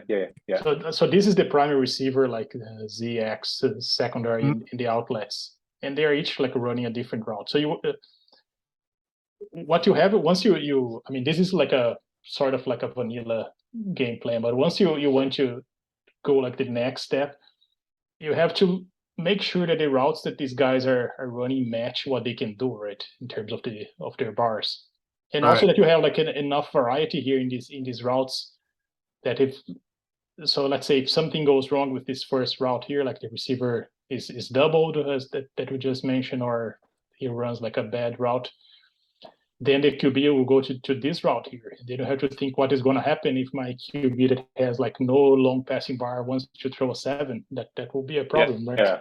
Well, so okay. So let me, because I'm learning this as we go, right? So that first thing, ZXRS, Z is the first receiver. Okay, I understand that. And you can see the little play diagram tells you the Z's outside. 2751. Yeah. You've just told us you've got a middling. You've got a quarterback who can throw middle routes, okay, but he's not very good at long. So if I look on the right hand side, the first number is I go down the plays from the top to the bottom. I start with the one at the top, 113. I pass blah blah blah blah. Is 2, right? So you've got 2, 2, 2, 6, 2. S, that's a screen pass, right? So short. D, I don't know. D's deep, right? Yeah. So that's the first anomaly. Everything else is between 2 or 6, and you got 3, 2, S again. F is fade, isn't it? I don't know what fade does. Yeah. 2, 2, S, S. So is that a conscious choice? I'm going to go between 2 and 6 with the occasional bit of S. Is that what you've decided to do? Yeah, for this particular play, as it's not that I interacted too much, but it's more like to illustrate that the next thing that I do for the game plan, once this is more or less set, is that I go to what is called the personnel chart. Great. I've done that before. I have no running backs. So you're one of us, Zach. Yeah, but it's a running league. I mean, everyone is hurt in this shit. So then, this is pretty important. I think this is as important or more important than the plays themselves, right? So you have to make sure that you know what you're doing with this depth chart. Okay, so to teach me from scratch what you're doing with this depth chart. So this thing here will regulate how many targets these different guys have and where they're going to line up. And we're looking at that play like 104.27. So if I go to 104.27, which is here, and then I think it was X and Z. So I have to make sure that this guy has the skills to do like that particular route, and that guy has to do the skills, the skills to do that particular route. So in the end, like after you play like that's why I don't like to change the offensive game plan too much. After you play them like over and over, you get a feeling of which kind of players you need for this particular spot or that particular spot or that particular spot. Right? When you say like which ones you need for which, I mean, is it as simple as this? If the route's inside, you need courage. If it isn't, you don't. If the route's short and they're going to run, you need getting downfield. And if you don't, they don't. Is it as simple as that? Yeah, exactly. It's as simple as that. Or if this guy is let's say this slot receiver here is getting the ball, is getting target like 10 times per game, he better have some endurance so he can actually have a chance to catch the balls and this type of thing. And the same goes for the running game, right? For the running backs. So like the different guys in the different formations, you have to make sure that they're like well equipped to run the plays of that formation. Let's say if they 1-2 guys run into the outside, you better have this speed to the outside bar, otherwise you're not gonna be in a good position, right? And so on. Okay, so this is pretty important. So there, what should I care about? I should care about speed to outside, I guess, power inside, and then whole recognition, right? Yeah, for the running backs mostly, and endurance, right? If they don't have endurance, it's difficult to work unless they only run like in a. I mean, there is an issue with the endurance. It's better not to go into that direction of the running backs and so on. But I mean, it sounds like compared to the way I've played this game over the years, you look at more things, you look at more bars. I'm quite sort of reductionist. I kind of completely disregard quite large amounts of information the game tells you. You look at much more of it than me by the sounds of it. It's quite interesting that this screen is such an important part of that. There's definitely a lot of Quik. I mean, none of this is that surprising to you, Quik. I know, Quik, this is the sort of stuff that you think about also, right? I think so, and I think we're on the same channel. That I suspect we do something similar. I know in a game plan I'm fond of, I like the 11 formation where your cursor is now, and I have notes to myself about the things I need for each of the 3 receivers in the 1-1-3. So I know what I expect of each of them, and like my X receiver is going to get mostly downfield passes in that formation. So I'm willing to use an imperfect receiver who doesn't have a great getting downfield score, for instance. I can put him in the X position, he'll be fine. But in the slot where you have Ackerman listed, that's where I'll have a note to myself where I don't need courage there, but I do need getting downfield because there will be a lot of short outside passes to the R. And then so formation by formation, thinking those through, and then you have an array of players and you slot them appropriately so that your game plan isn't putting players isn't asking the wrong things of them, right? That's why you're one of the top GMs, Quik. yeah. I mean, look, because you see, go on. Sorry. Go ahead. Well, I was just gonna please you because you're adding much more to this than me. Go on. No, I was Very just going to say that this is the screen where if you hit Rex or recommend, you're going to have a lot of issues. Like the AI will replace your receivers by a different guy. I mean, the AI doesn't know what your game plan is doing or what you're trying to do, and so on. Yeah. Okay. Make sure I hit cancel. This is a bit like sort of football tactics. If anyone plays Football Manager, you're going to set your tactics, and then you know exactly what you want your right winger to do, and you go and hire, and you can get a mediocre player because you know exactly what you want them doing.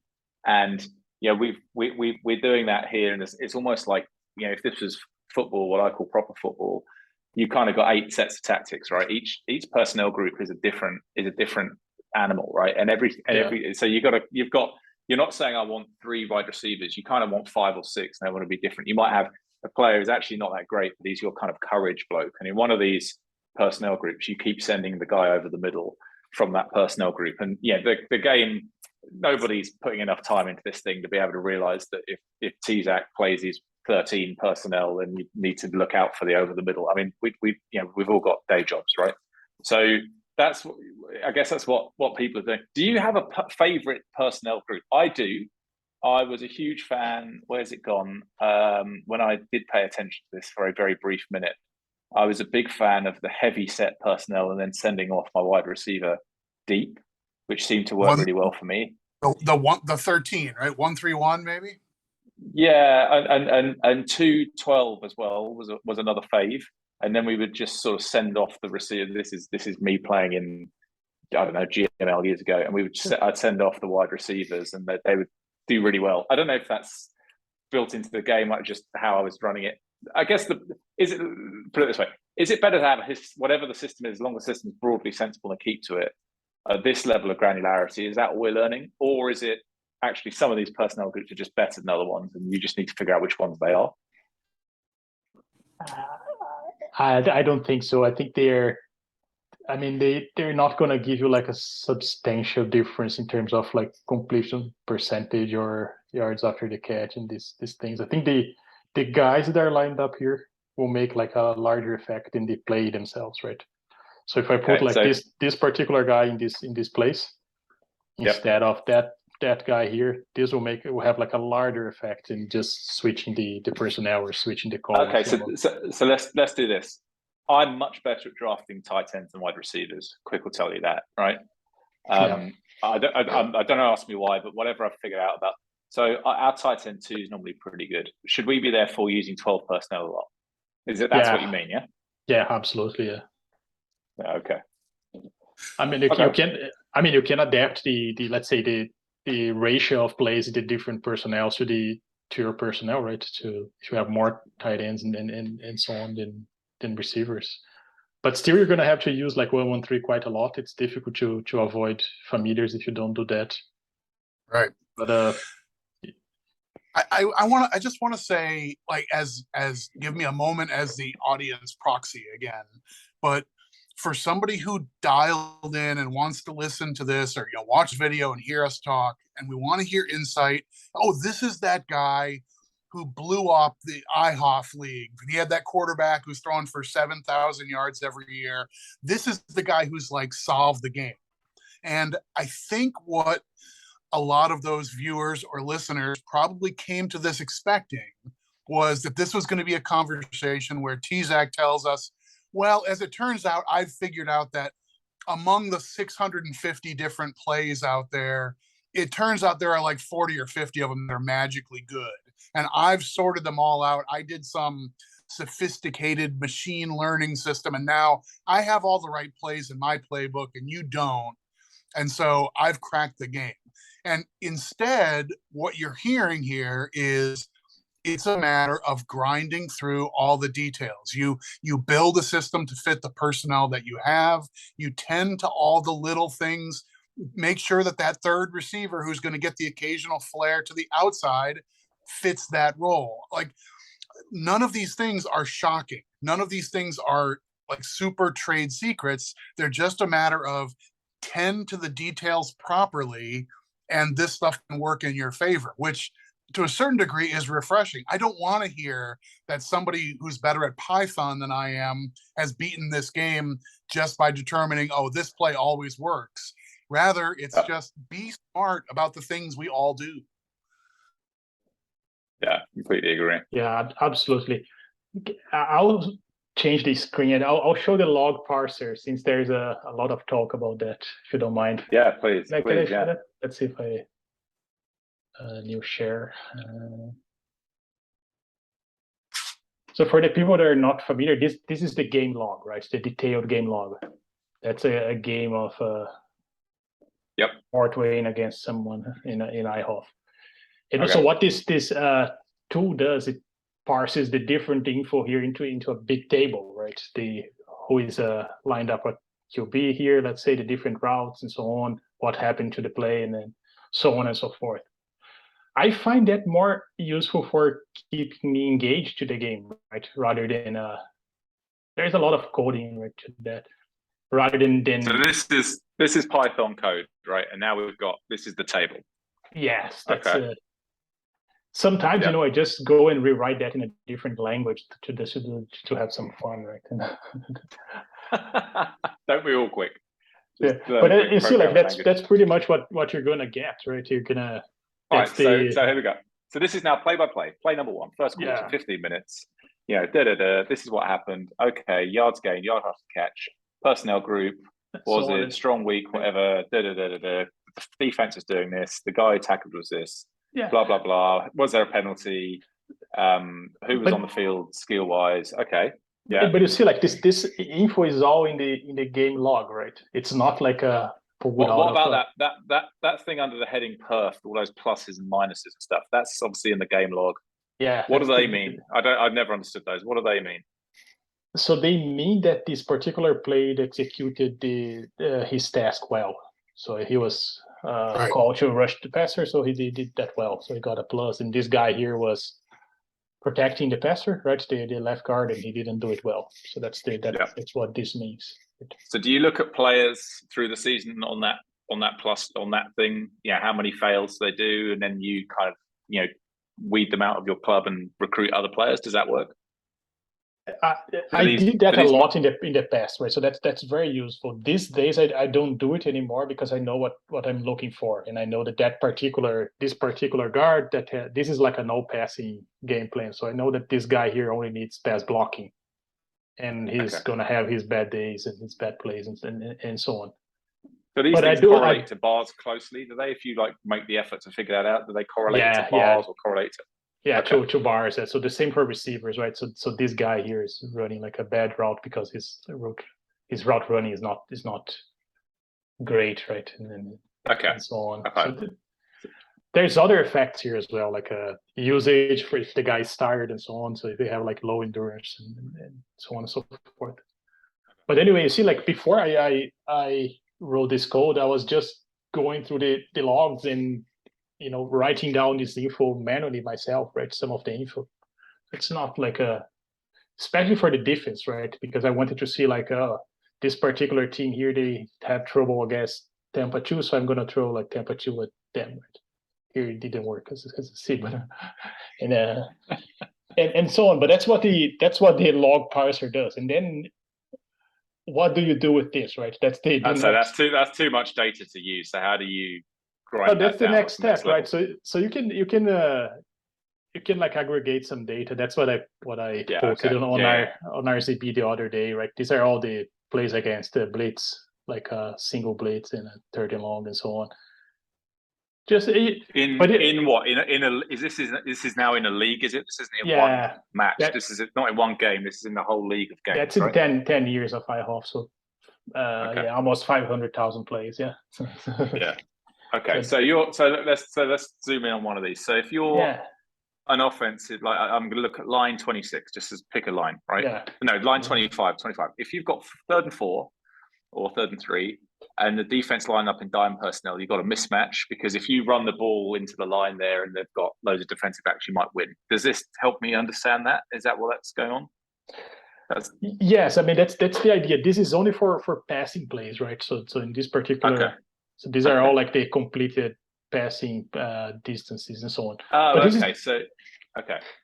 But this is just to illustrate like the kind of thing that you can do to the data. You can also go here among like this almost 500,000 plays and compile like what the best plays are and put them in the playbook, as I said. But it's not gonna work so well because it depends on the personnel as well, right? That each of these teams are using and so on. So this is more like to be honest, to keep engaged right in the game. I mean, I like to look at this stuff and so on and say, this is cool. It's nice to parse all the logs and sometimes just see like which teams are more efficient in first quarter versus the second quarter and so on. But I mean, it's not something that you can act on, right? Not in this way. I mean, I'm sure there's edges, of course. You can have some edge on these and use them to your favor, but not in the way that people think. It's not that you can play like the next button here and it's gonna pick me the perfect game plan, right? I guess it's the stone paper scissors thing again, right? I mean, that's one of the good things about American football as a sport, right? It depends what your opponent's doing. It's strategic. It doesn't. It's not just if I'm the best. It's not the 100-meter sprint where the fastest runner always wins, right? It depends what the other guy does. Yeah, you can try to correct for that and get I have like some like advanced metrics and so on. But in the end, I mean, it depends on the personnel that you have, and what people don't. I don't think people. I'll just share another screen here so people have looked enough at this thing. I see like this game, like this football game, like in 4 layers, right? You have plays, you have drives, you have games, and you have the whole season, right? Yep. So it doesn't. I mean, you can get only like some edge if you focus only on the first layer, which are the plays. The next thing is to make sure that your drives work fine, right? That if you get the ball like at the 25-yard line, that you can get either like to the end zone or to kick a field goal. So that will depend on the particular plays that you have, like at 1st and 10, and then 2nd and 3, and so on, right? So that's the next step to look at, right? The particular progression of plays that build a drive and so on. And then there's like all sorts of adjustments that the engine does. At least that's how I interpret throughout the game, right? That you cannot keep like overusing, like say if this play here is really good, you cannot use this like 10 times during the game, or even like small variations of this play. It doesn't work like that, right? You cannot just go and exploit a certain defense by calling like plays like that all over and over and so on, right? So in the end, there's a lot of like trial and error. That's what I do a lot. I think that's the fun part, right? That's the at least to me, I mean, that's the fun. You have to be patient, right? Like at least I was very patient when I started this with Toronto, I mean, nothing worked very well. I was clearly like overusing a receiver and so on.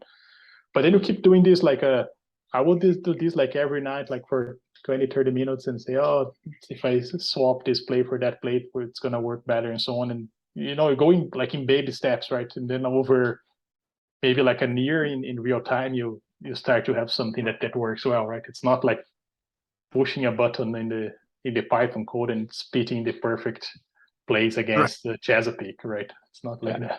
Yeah. I think that's where I lost patience, frankly. You mentioned the 4 layers. I think it's a fantastic way to think about the game, because people talk about American football as a small sample size game, which it is. If you think of it in terms of wins and losses, the players obviously get injured if they play too much. So it's the opposite of baseball, where they play every night for 6 months, whatever it is. But it's not a small sample size game at a play level, right? Yeah. You've got a lot of, it's not a small sample size game at the snap by snap level. Yes, of course, it's only 16, now 17 games of regular season. But, I've always viewed the game very much on that annual basis, season to season. GML, when you and I both started playing tzach, when we were in the same division, the regular season would be simulated in one press of a button, right? And, that was the way and it is still the way I think about the game, much more aggregate than you do. And this takes a level of patience I probably don't have. I think it's fascinating, though. I have to say, just this conversation for me is reinvigorating and interesting. But I'll probably find myself picking up. But don't worry, Quik, I won't get anywhere near the game plan for our team. Don't worry. But I'm not going to try to do that. But it is fascinating the way you think about it. And the idea that there isn't, it isn't like we've just identified, 25 killer plays from your log or whatever, from the work you've done in Python. Can I just, before we get, I really want to move on to defensive game planning, because we haven't touched on it yet, and I don't understand it at all. So it sounds like both of you think it's quite different to offensive game planning. I didn't even know that, so I want to learn that. Is there anything else we want to talk about on this before we move to that? No, nothing obvious. All right, so.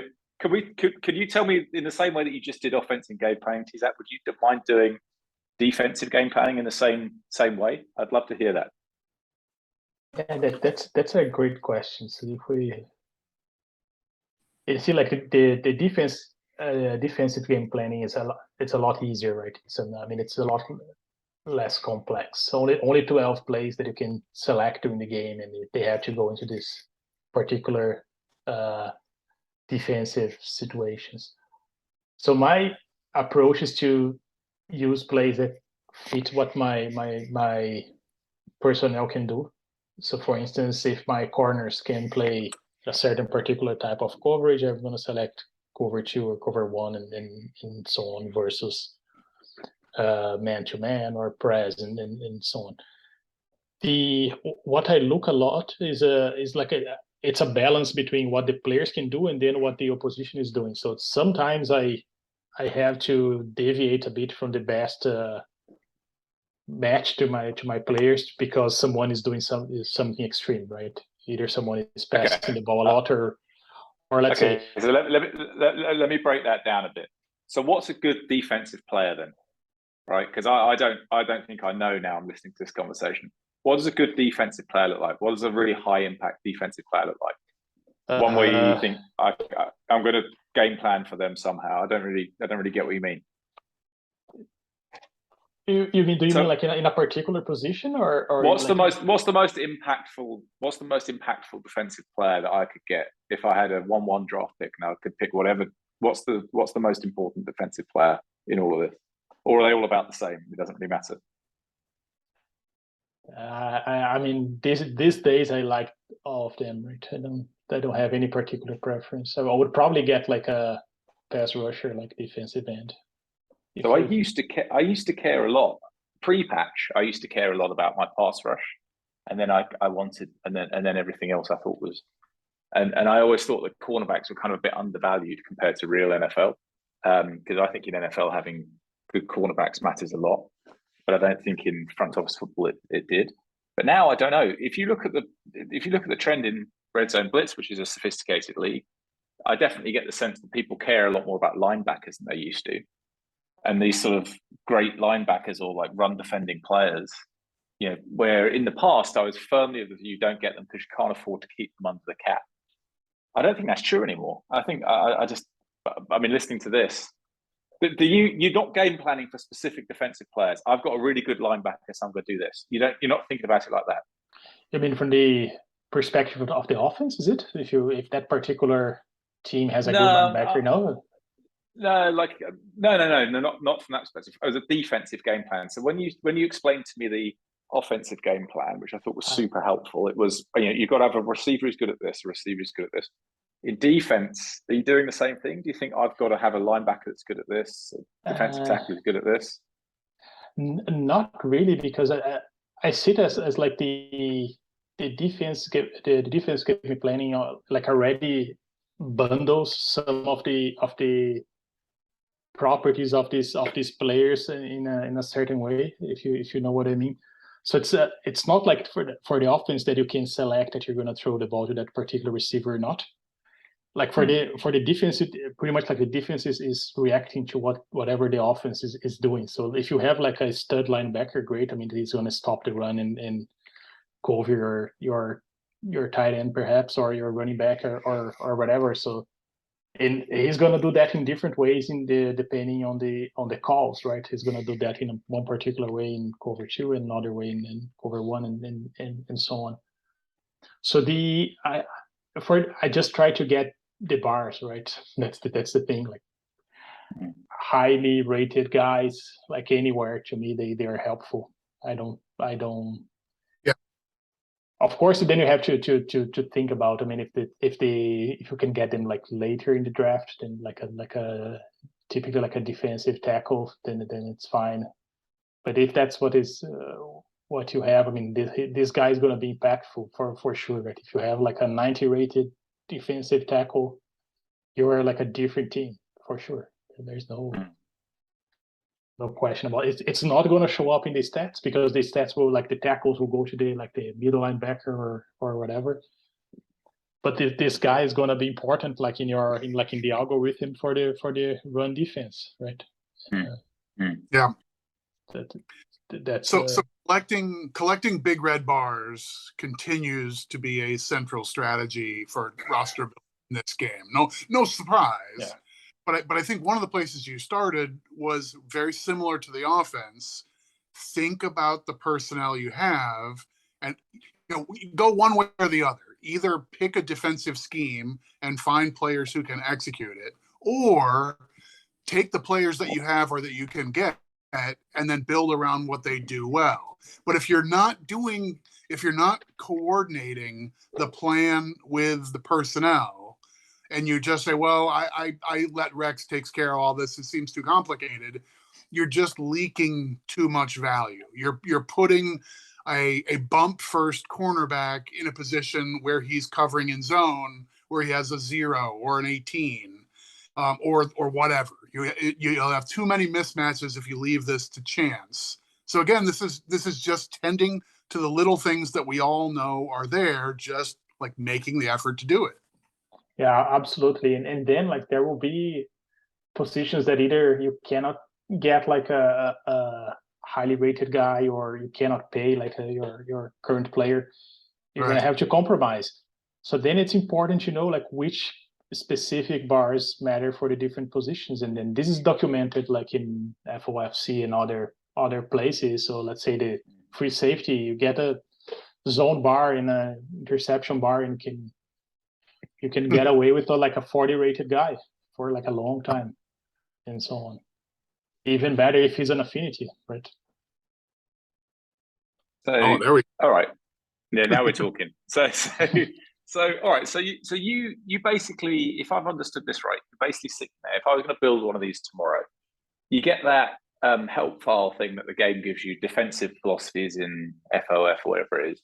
You look at that, you look at what you'd expect your opponent to be doing or whatever, and then you decide on these 13 plays in the top left-hand corner, and you make sure they're roughly sensible, right? Is that what we're saying? Is that it's as simple as that? Yeah. Yeah, I think it's not like rocket science, to be honest. Like the defensive side, it's.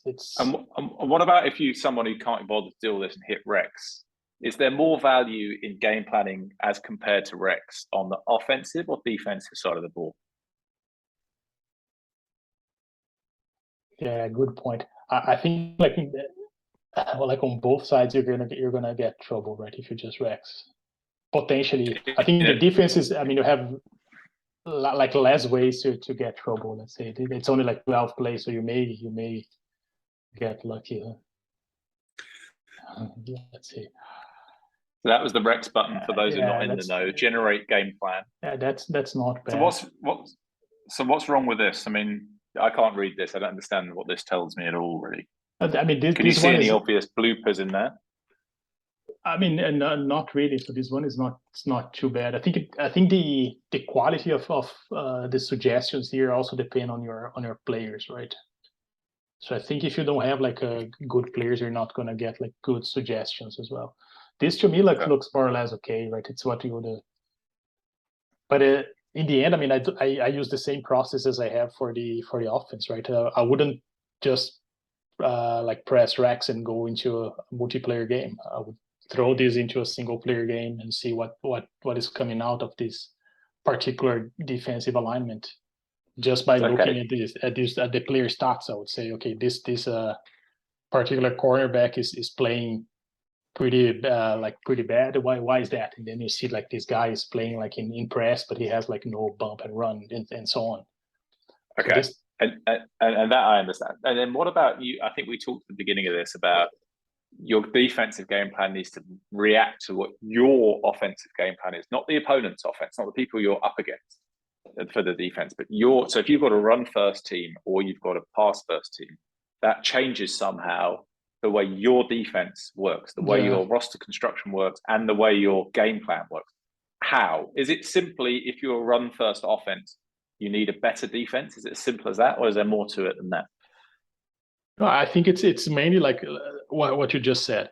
If you're running the ball, like if the other team can score on you, you're not going to have enough chances to win the game, right? Simply because you're not going to have enough possessions. And then what is going to happen is if you are playing from behind, now you have to pass the ball, right? So the AI will start picking plays that are more suited like to the passing game. That is what is going to happen. You're not going to continue to run the ball like until the end of the game. While if you're passing the ball and you're winning, you're going to continue to pass the ball if you want, right? With the game planning, and now you have to make sure that you stop the pass, right? If you're playing from the lead, if you're playing from behind with a passing team, you're going to have to pass anyway, so that's an advantage. So that's why you have to make sure that either like you can stop the pass if you're passing, or you can have like an overall good defense if you're running the ball, because you know that if you go against a passing team, they will potentially score a lot, right? That's my. I mean, that's a more buildable roster because defensive players are much easier to get, right? Yeah. I mean, that's just more buildable. I mean, I'm taking notes because our Jets team soon need a lot of the talent's aging out, and I think Quik and I are going to struggle to replace it. So we're going to. I don't know what you reckon, Quik. But let's not do that on a YouTube video. But there we go. What else should we be talking about here on game planning? I mean, I think this is all fascinating, and I have to say I don't know much about a lot of this, and I think I've got a lot to learn. So I appreciate you guys taking the time to explain it. Are there other things around this that we want to talk about? Do you want to talk about other things? I mean, I'm just mindful of the timing here. Yeah, we've talked a lot. I could talk. I'd love. We've talked a lot. I'd love to talk to you about other stuff, tzach. I mean, your drafting style is unique and intriguing, and I'd love to talk to you about that. But I mean, we've been talking for a long time. Let's move on. Yeah, let's move on. Okay. I mean, let's move on. Yeah. Okay. Let's move on. Let's talk about Quik. I'd quite like to talk about roster construction, drafting before tzach disappears. You good for that? Yeah, I think that's great. Okay, so first question for you, tzach, coming from us as two players, as you know, with a strong commitment to chemistry, Quik the strongest, of course. The chemistry cohesion thing, the intelligent special teams thing, you hear it all the time now. Is that overdone now? When you were in Red Zone Blitz, I noticed you didn't seem to care about drafting high intelligence players. I know maybe that's wrong, but that was what I thought I saw when I was watching you play, which is quite unusual in the game at the moment. So do you think that's kind of been overdone, do you think? I think it depends on your philosophy, right? For certain playing styles, for certain like offenses, if you get low intelligence, you're dead, right? You're going to get a penalty and you're not going to recover from that. That's so it certainly matters. Like we all know this, right? For penalties, so if you get like low intelligence, you get a lot of penalties, and then it depends whether you can get away with that or not. So Right. people like Ben, for instance, he can get away with that. He knows what he's doing. For some of my teams, I cannot get away with low intelligence. For others, I can, because either the players will not commit a lot of penalties for different reasons, or because I'm not going to play from behind too much and so on. So it really depends. Like in RZB, our approach was let's take what is there. We're not gonna win this by trying to go after the same guy that everyone else is going, right? Yeah, and at that point you just made there, let's go for something different that everyone else, of course, is. And that's how we got the game. That's how we got so much value, right? At these different positions. That's one of the ways, right? These players were just sitting there like in the second and third round, and everyone knew that they were good, but they were low intelligence. So we're gonna take them. Yeah. Well, that's fascinating, and of course that I want to figure out how to do that too. And so, and what about just generally in looking for surplus value, which of course is a big theme for the way Quik and I play the game? I think we've just talked about game planning at length. I think there's obviously loads of value in game planning, the way you've just described it. What about the sort of system fit point? Do you think there's a lot of value in the system fit, identifying players that are good system fits? Do you think still, even in a sort of in a good competitive league, there's a lot of value in that? Like that wide receiver one you just showed me? Absolutely. Yeah. And you guys are experts on that, right? And getting to run stopping linebacker or whatever, like in the late rounds. I think to be successful in the end, you need to figure out which are these, like how you get these guys, which bars are important, and you save a lot with the cap if you do this, right? I think in one of the screenshots that I sent you, but we don't need to show it now. Yeah, I had like this pair of safeties in IHOF. They were like 35 and 30 rated, so horrible at first sight. But if you look at their particular like bar distributions and so on, they were like the top two safeties in the league for some years, right? They were really good, and then that's how they were like affinities as well, like strong affinities and so on. So that also helps. And they were eating maybe like less than 0.5% of my cap, like for two like potentially premium positions, right? The safety position. So talk about premium positions, and let's move on to talk about draft. Before we get into kind of nuts and bolts of how you might draft somebody, but sticking with the roster construction. So do you think it sounds like when you're drafting, you're kind of trying to zig when others zag, right? So you're trying to find players that others don't want, but they're still good in the draft. Are you therefore, you sound more willing than most to target sort of unfashionable positions in the draft? That must require a lot of confidence, because where do you get your wide receivers from? I still don't really get that part. Where do you get your linemen from? You can't really get good linemen at the bottom of the draft in a good league, can you? I mean, most contenders are drafting in the first and second round for their linemen, aren't they? On both sides of the ball. Yeah, I think you can it depends like on the position in. Actually, not both sides. Offensive line. Let's stick to offensive line. Yeah, I mean, if you really want, like, let's say a 75 rated guy, possibly you need to use like the first round pick. You can get in the second round, like sometimes, but then that's when like you can get like a nice run blocking center in the fourth round, right? That you can do it, or a nice pass blocking tackle in the fifth round, because everyone wants a tackle that can run block and so on. So that's how I think how you can get like this extra value, right? By taking guys that excel at one particular thing and then going with that, right? All right, let me ask you this, right? This is a completely hypothetical question, but it's fun. If I told you had to start a league tomorrow and you were not allowed to use your first, second, and third round picks, just couldn't have them, yeah? You're not allowed to have them. Yeah. You're only allowed to use fourth, fifth, sixth, and seventh round picks and like crap free agents. No good players, right? Yeah. How do you make that work? I thought a lot about that, right?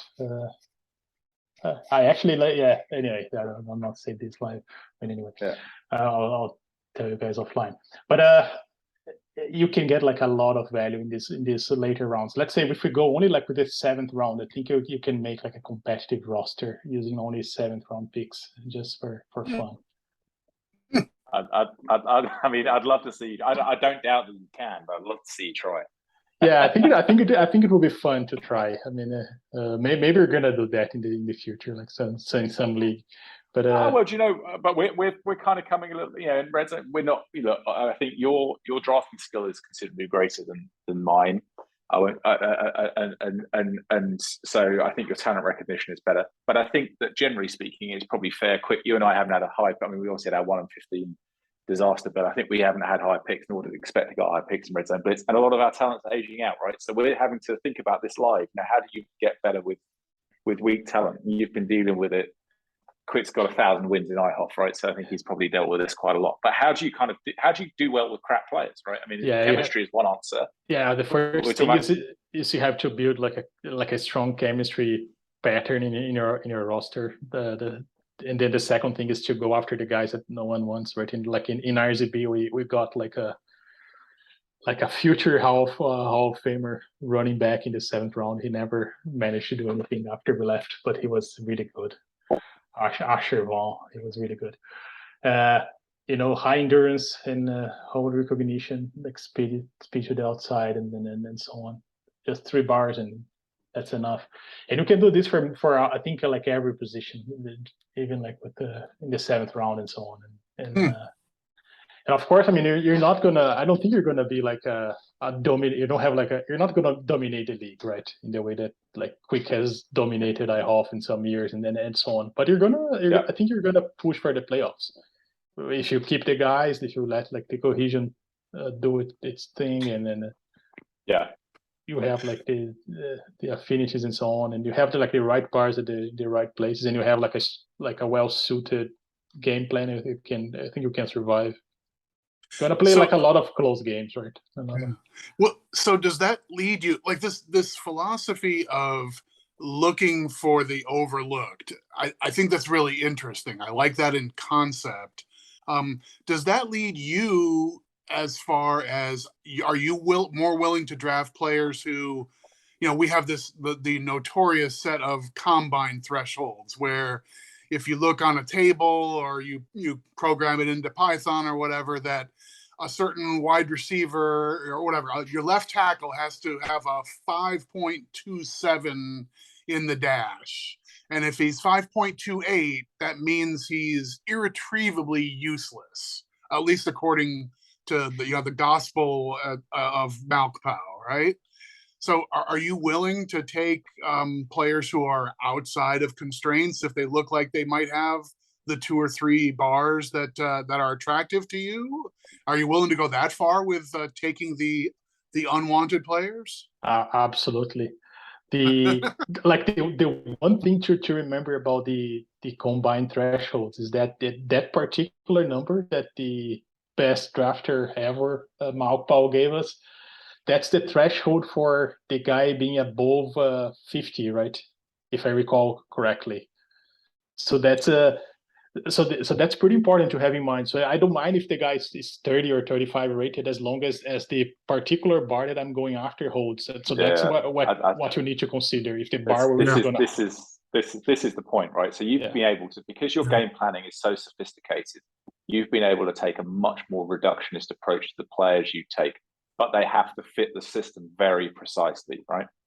That's the point, isn't it? Yeah, and the key point is to, that's what like Malkpow figured out, right? Whether the particular bar will hold or not after the review. You don't care like about the other bars, and the other bars may even go up. But if that particular bar that you're going after is now like shredded to 30 or 20, then you're done. So that's where All right, the fun is, right? All right, techie question for you, right? For the computer nerds out there, in your process, don't answer if you don't want to. Are you using regression analysis to figure that out, bar by bar? No, not bar by bar. I do, I think, exactly the same thing as Malpaul does. Actually, after that's why I also wanted to do this video, and I'm grateful that you guys agreed to that. Because that video that you guys did with Malpaul, that was so helpful to me. That's when I really figured out how to do this drafting stuff and went like from one particular. I mean, everything you need to know is in the video, right? So I think almost exactly the same approach that he does. Maybe I process the data differently, and so on. Like in the past, I told this to some people, right? I did some machine learning and so on and stuff and so on, but that can only take you so far, right? That there's people that do this like these days, like XCOM in IHOF is It's pretty good. His predictions out, right? Yeah, he has like these nice predictions. I think it's I don't know whether it's like random forest, like the algorithm and so on. And Wolfpack also does that. So you know that has a lot of there's different ways that you can tackle this, but my approach is more similar to Malpaul's, I would say. I do exactly what he does. So in a process with quite a bit of tech in it, right? You've got a script that's running through the data and telling you these are the prospects that are worth looking at and all of that, and then you kind of do it by eye as well, right? Yeah, you can after like some time you can do it by eye, right? And then there's I mean the key point is to figure out like what are like the masked guys, right? The guys that are much better than what they look. I think that's what Malpaul pioneered and mastered, right? That's the I think, and I think it's constructive, even though it's a little confusing. I think we got some feedback from the video that we did with Malpaul that he speaks in a language that is similar. It's adjacent to FOF, but it's not quite the same. And I think it's a function of he spent time trying to determine, okay, the way FOF generates draft players is by first sort of saying this is going to be a category 1 player, a rare superstar, and we're going to distribute 5 of them into this draft pool. And then the game uses a mechanism like that. And he thinks very much in terms of this is a category 1 player. This one can't possibly be a category 1 player because his position drill is not high enough. And I know that all the category 1 players at least have a 39 in the position drill. This player has a 35, so he can't possibly be from that basket. If you can't adjust to that mindset and think about this is a computer game that generates players in a certain way, and to the better we understand that path, the more insight we have as to what they are underneath, it'll sound like it'll sound like ancient Greek, but if you can sort of find the Rosetta Stone to understand what he's talking about, there is an awful lot in that video he did with us. He was speaking cryptically a few times, but there's a lot of times where I think he was shedding light for folks who are mystified by the draft, me included.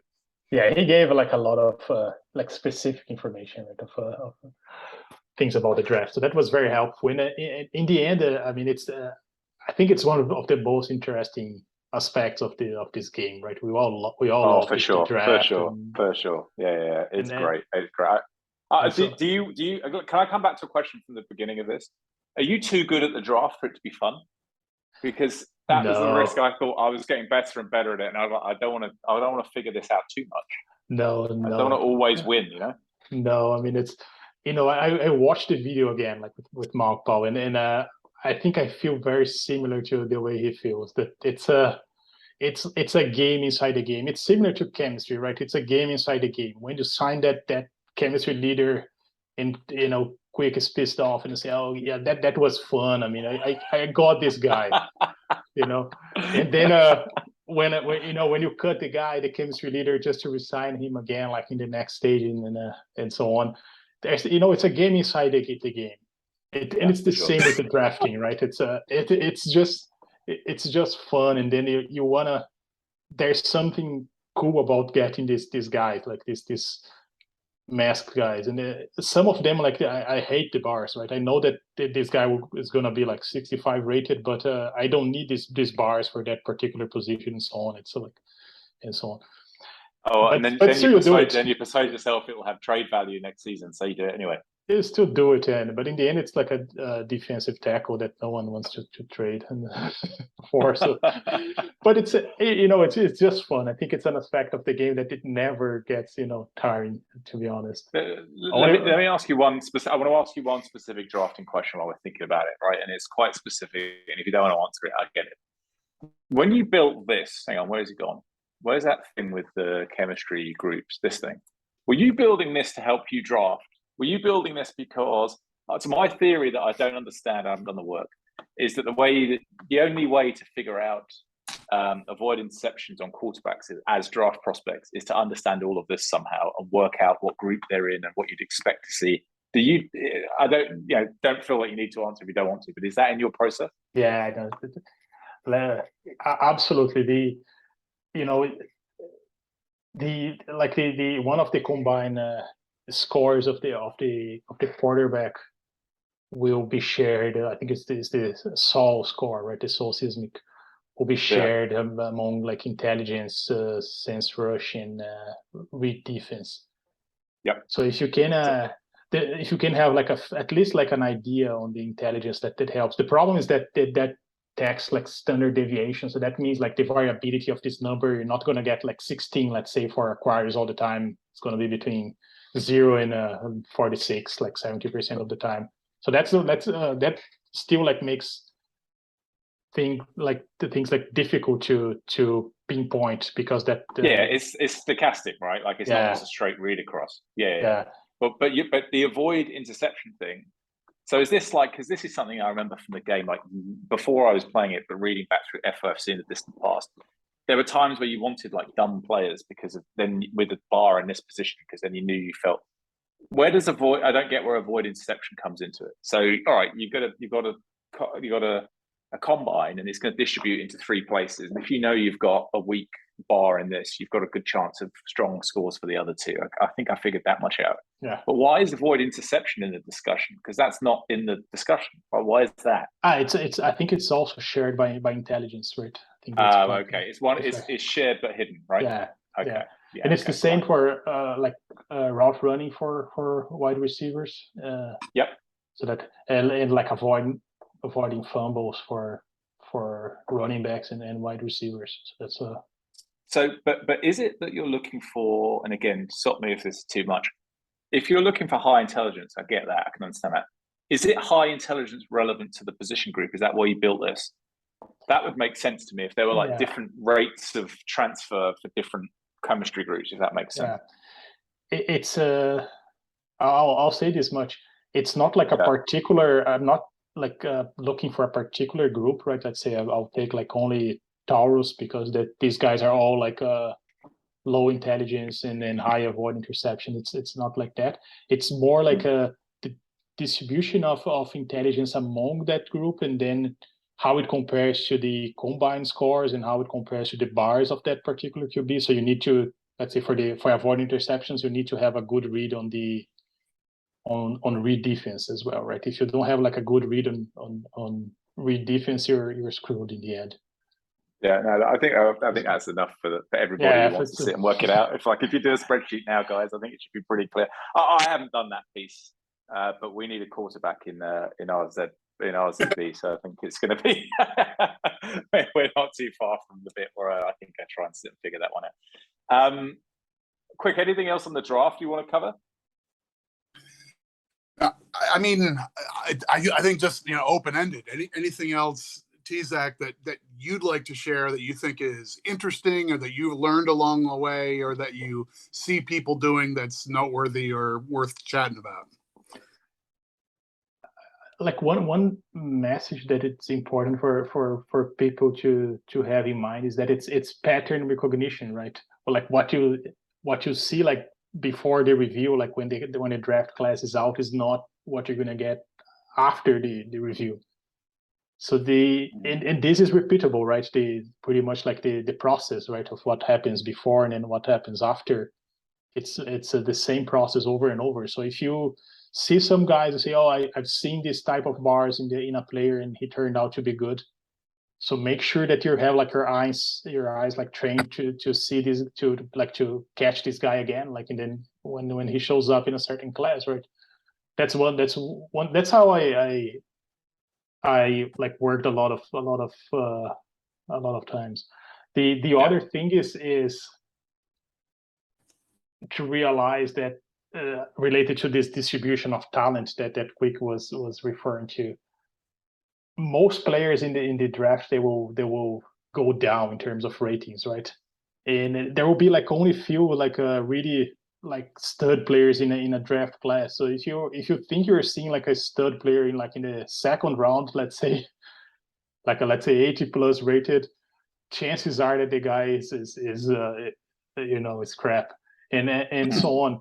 So just to be mindful of this distribution of talent is that, and I think it makes more sense, especially like in the later rounds, like end of second round, and after that, to focus on these particular bars that you need for your team after you become familiar with game planning and so on, or to focus on these guys that will be like 45 rated, 50 rated, that are like affinities to your team, or at least that they can play like special teams or whatever, but they can do like one thing well, right? Welcome to our world. Yeah. Very much so. We go through an annual, well, not annual, but season cycle where I do a draft board, tzach, and then Quik patiently listens and then deletes all the non-affinities I'm not looking.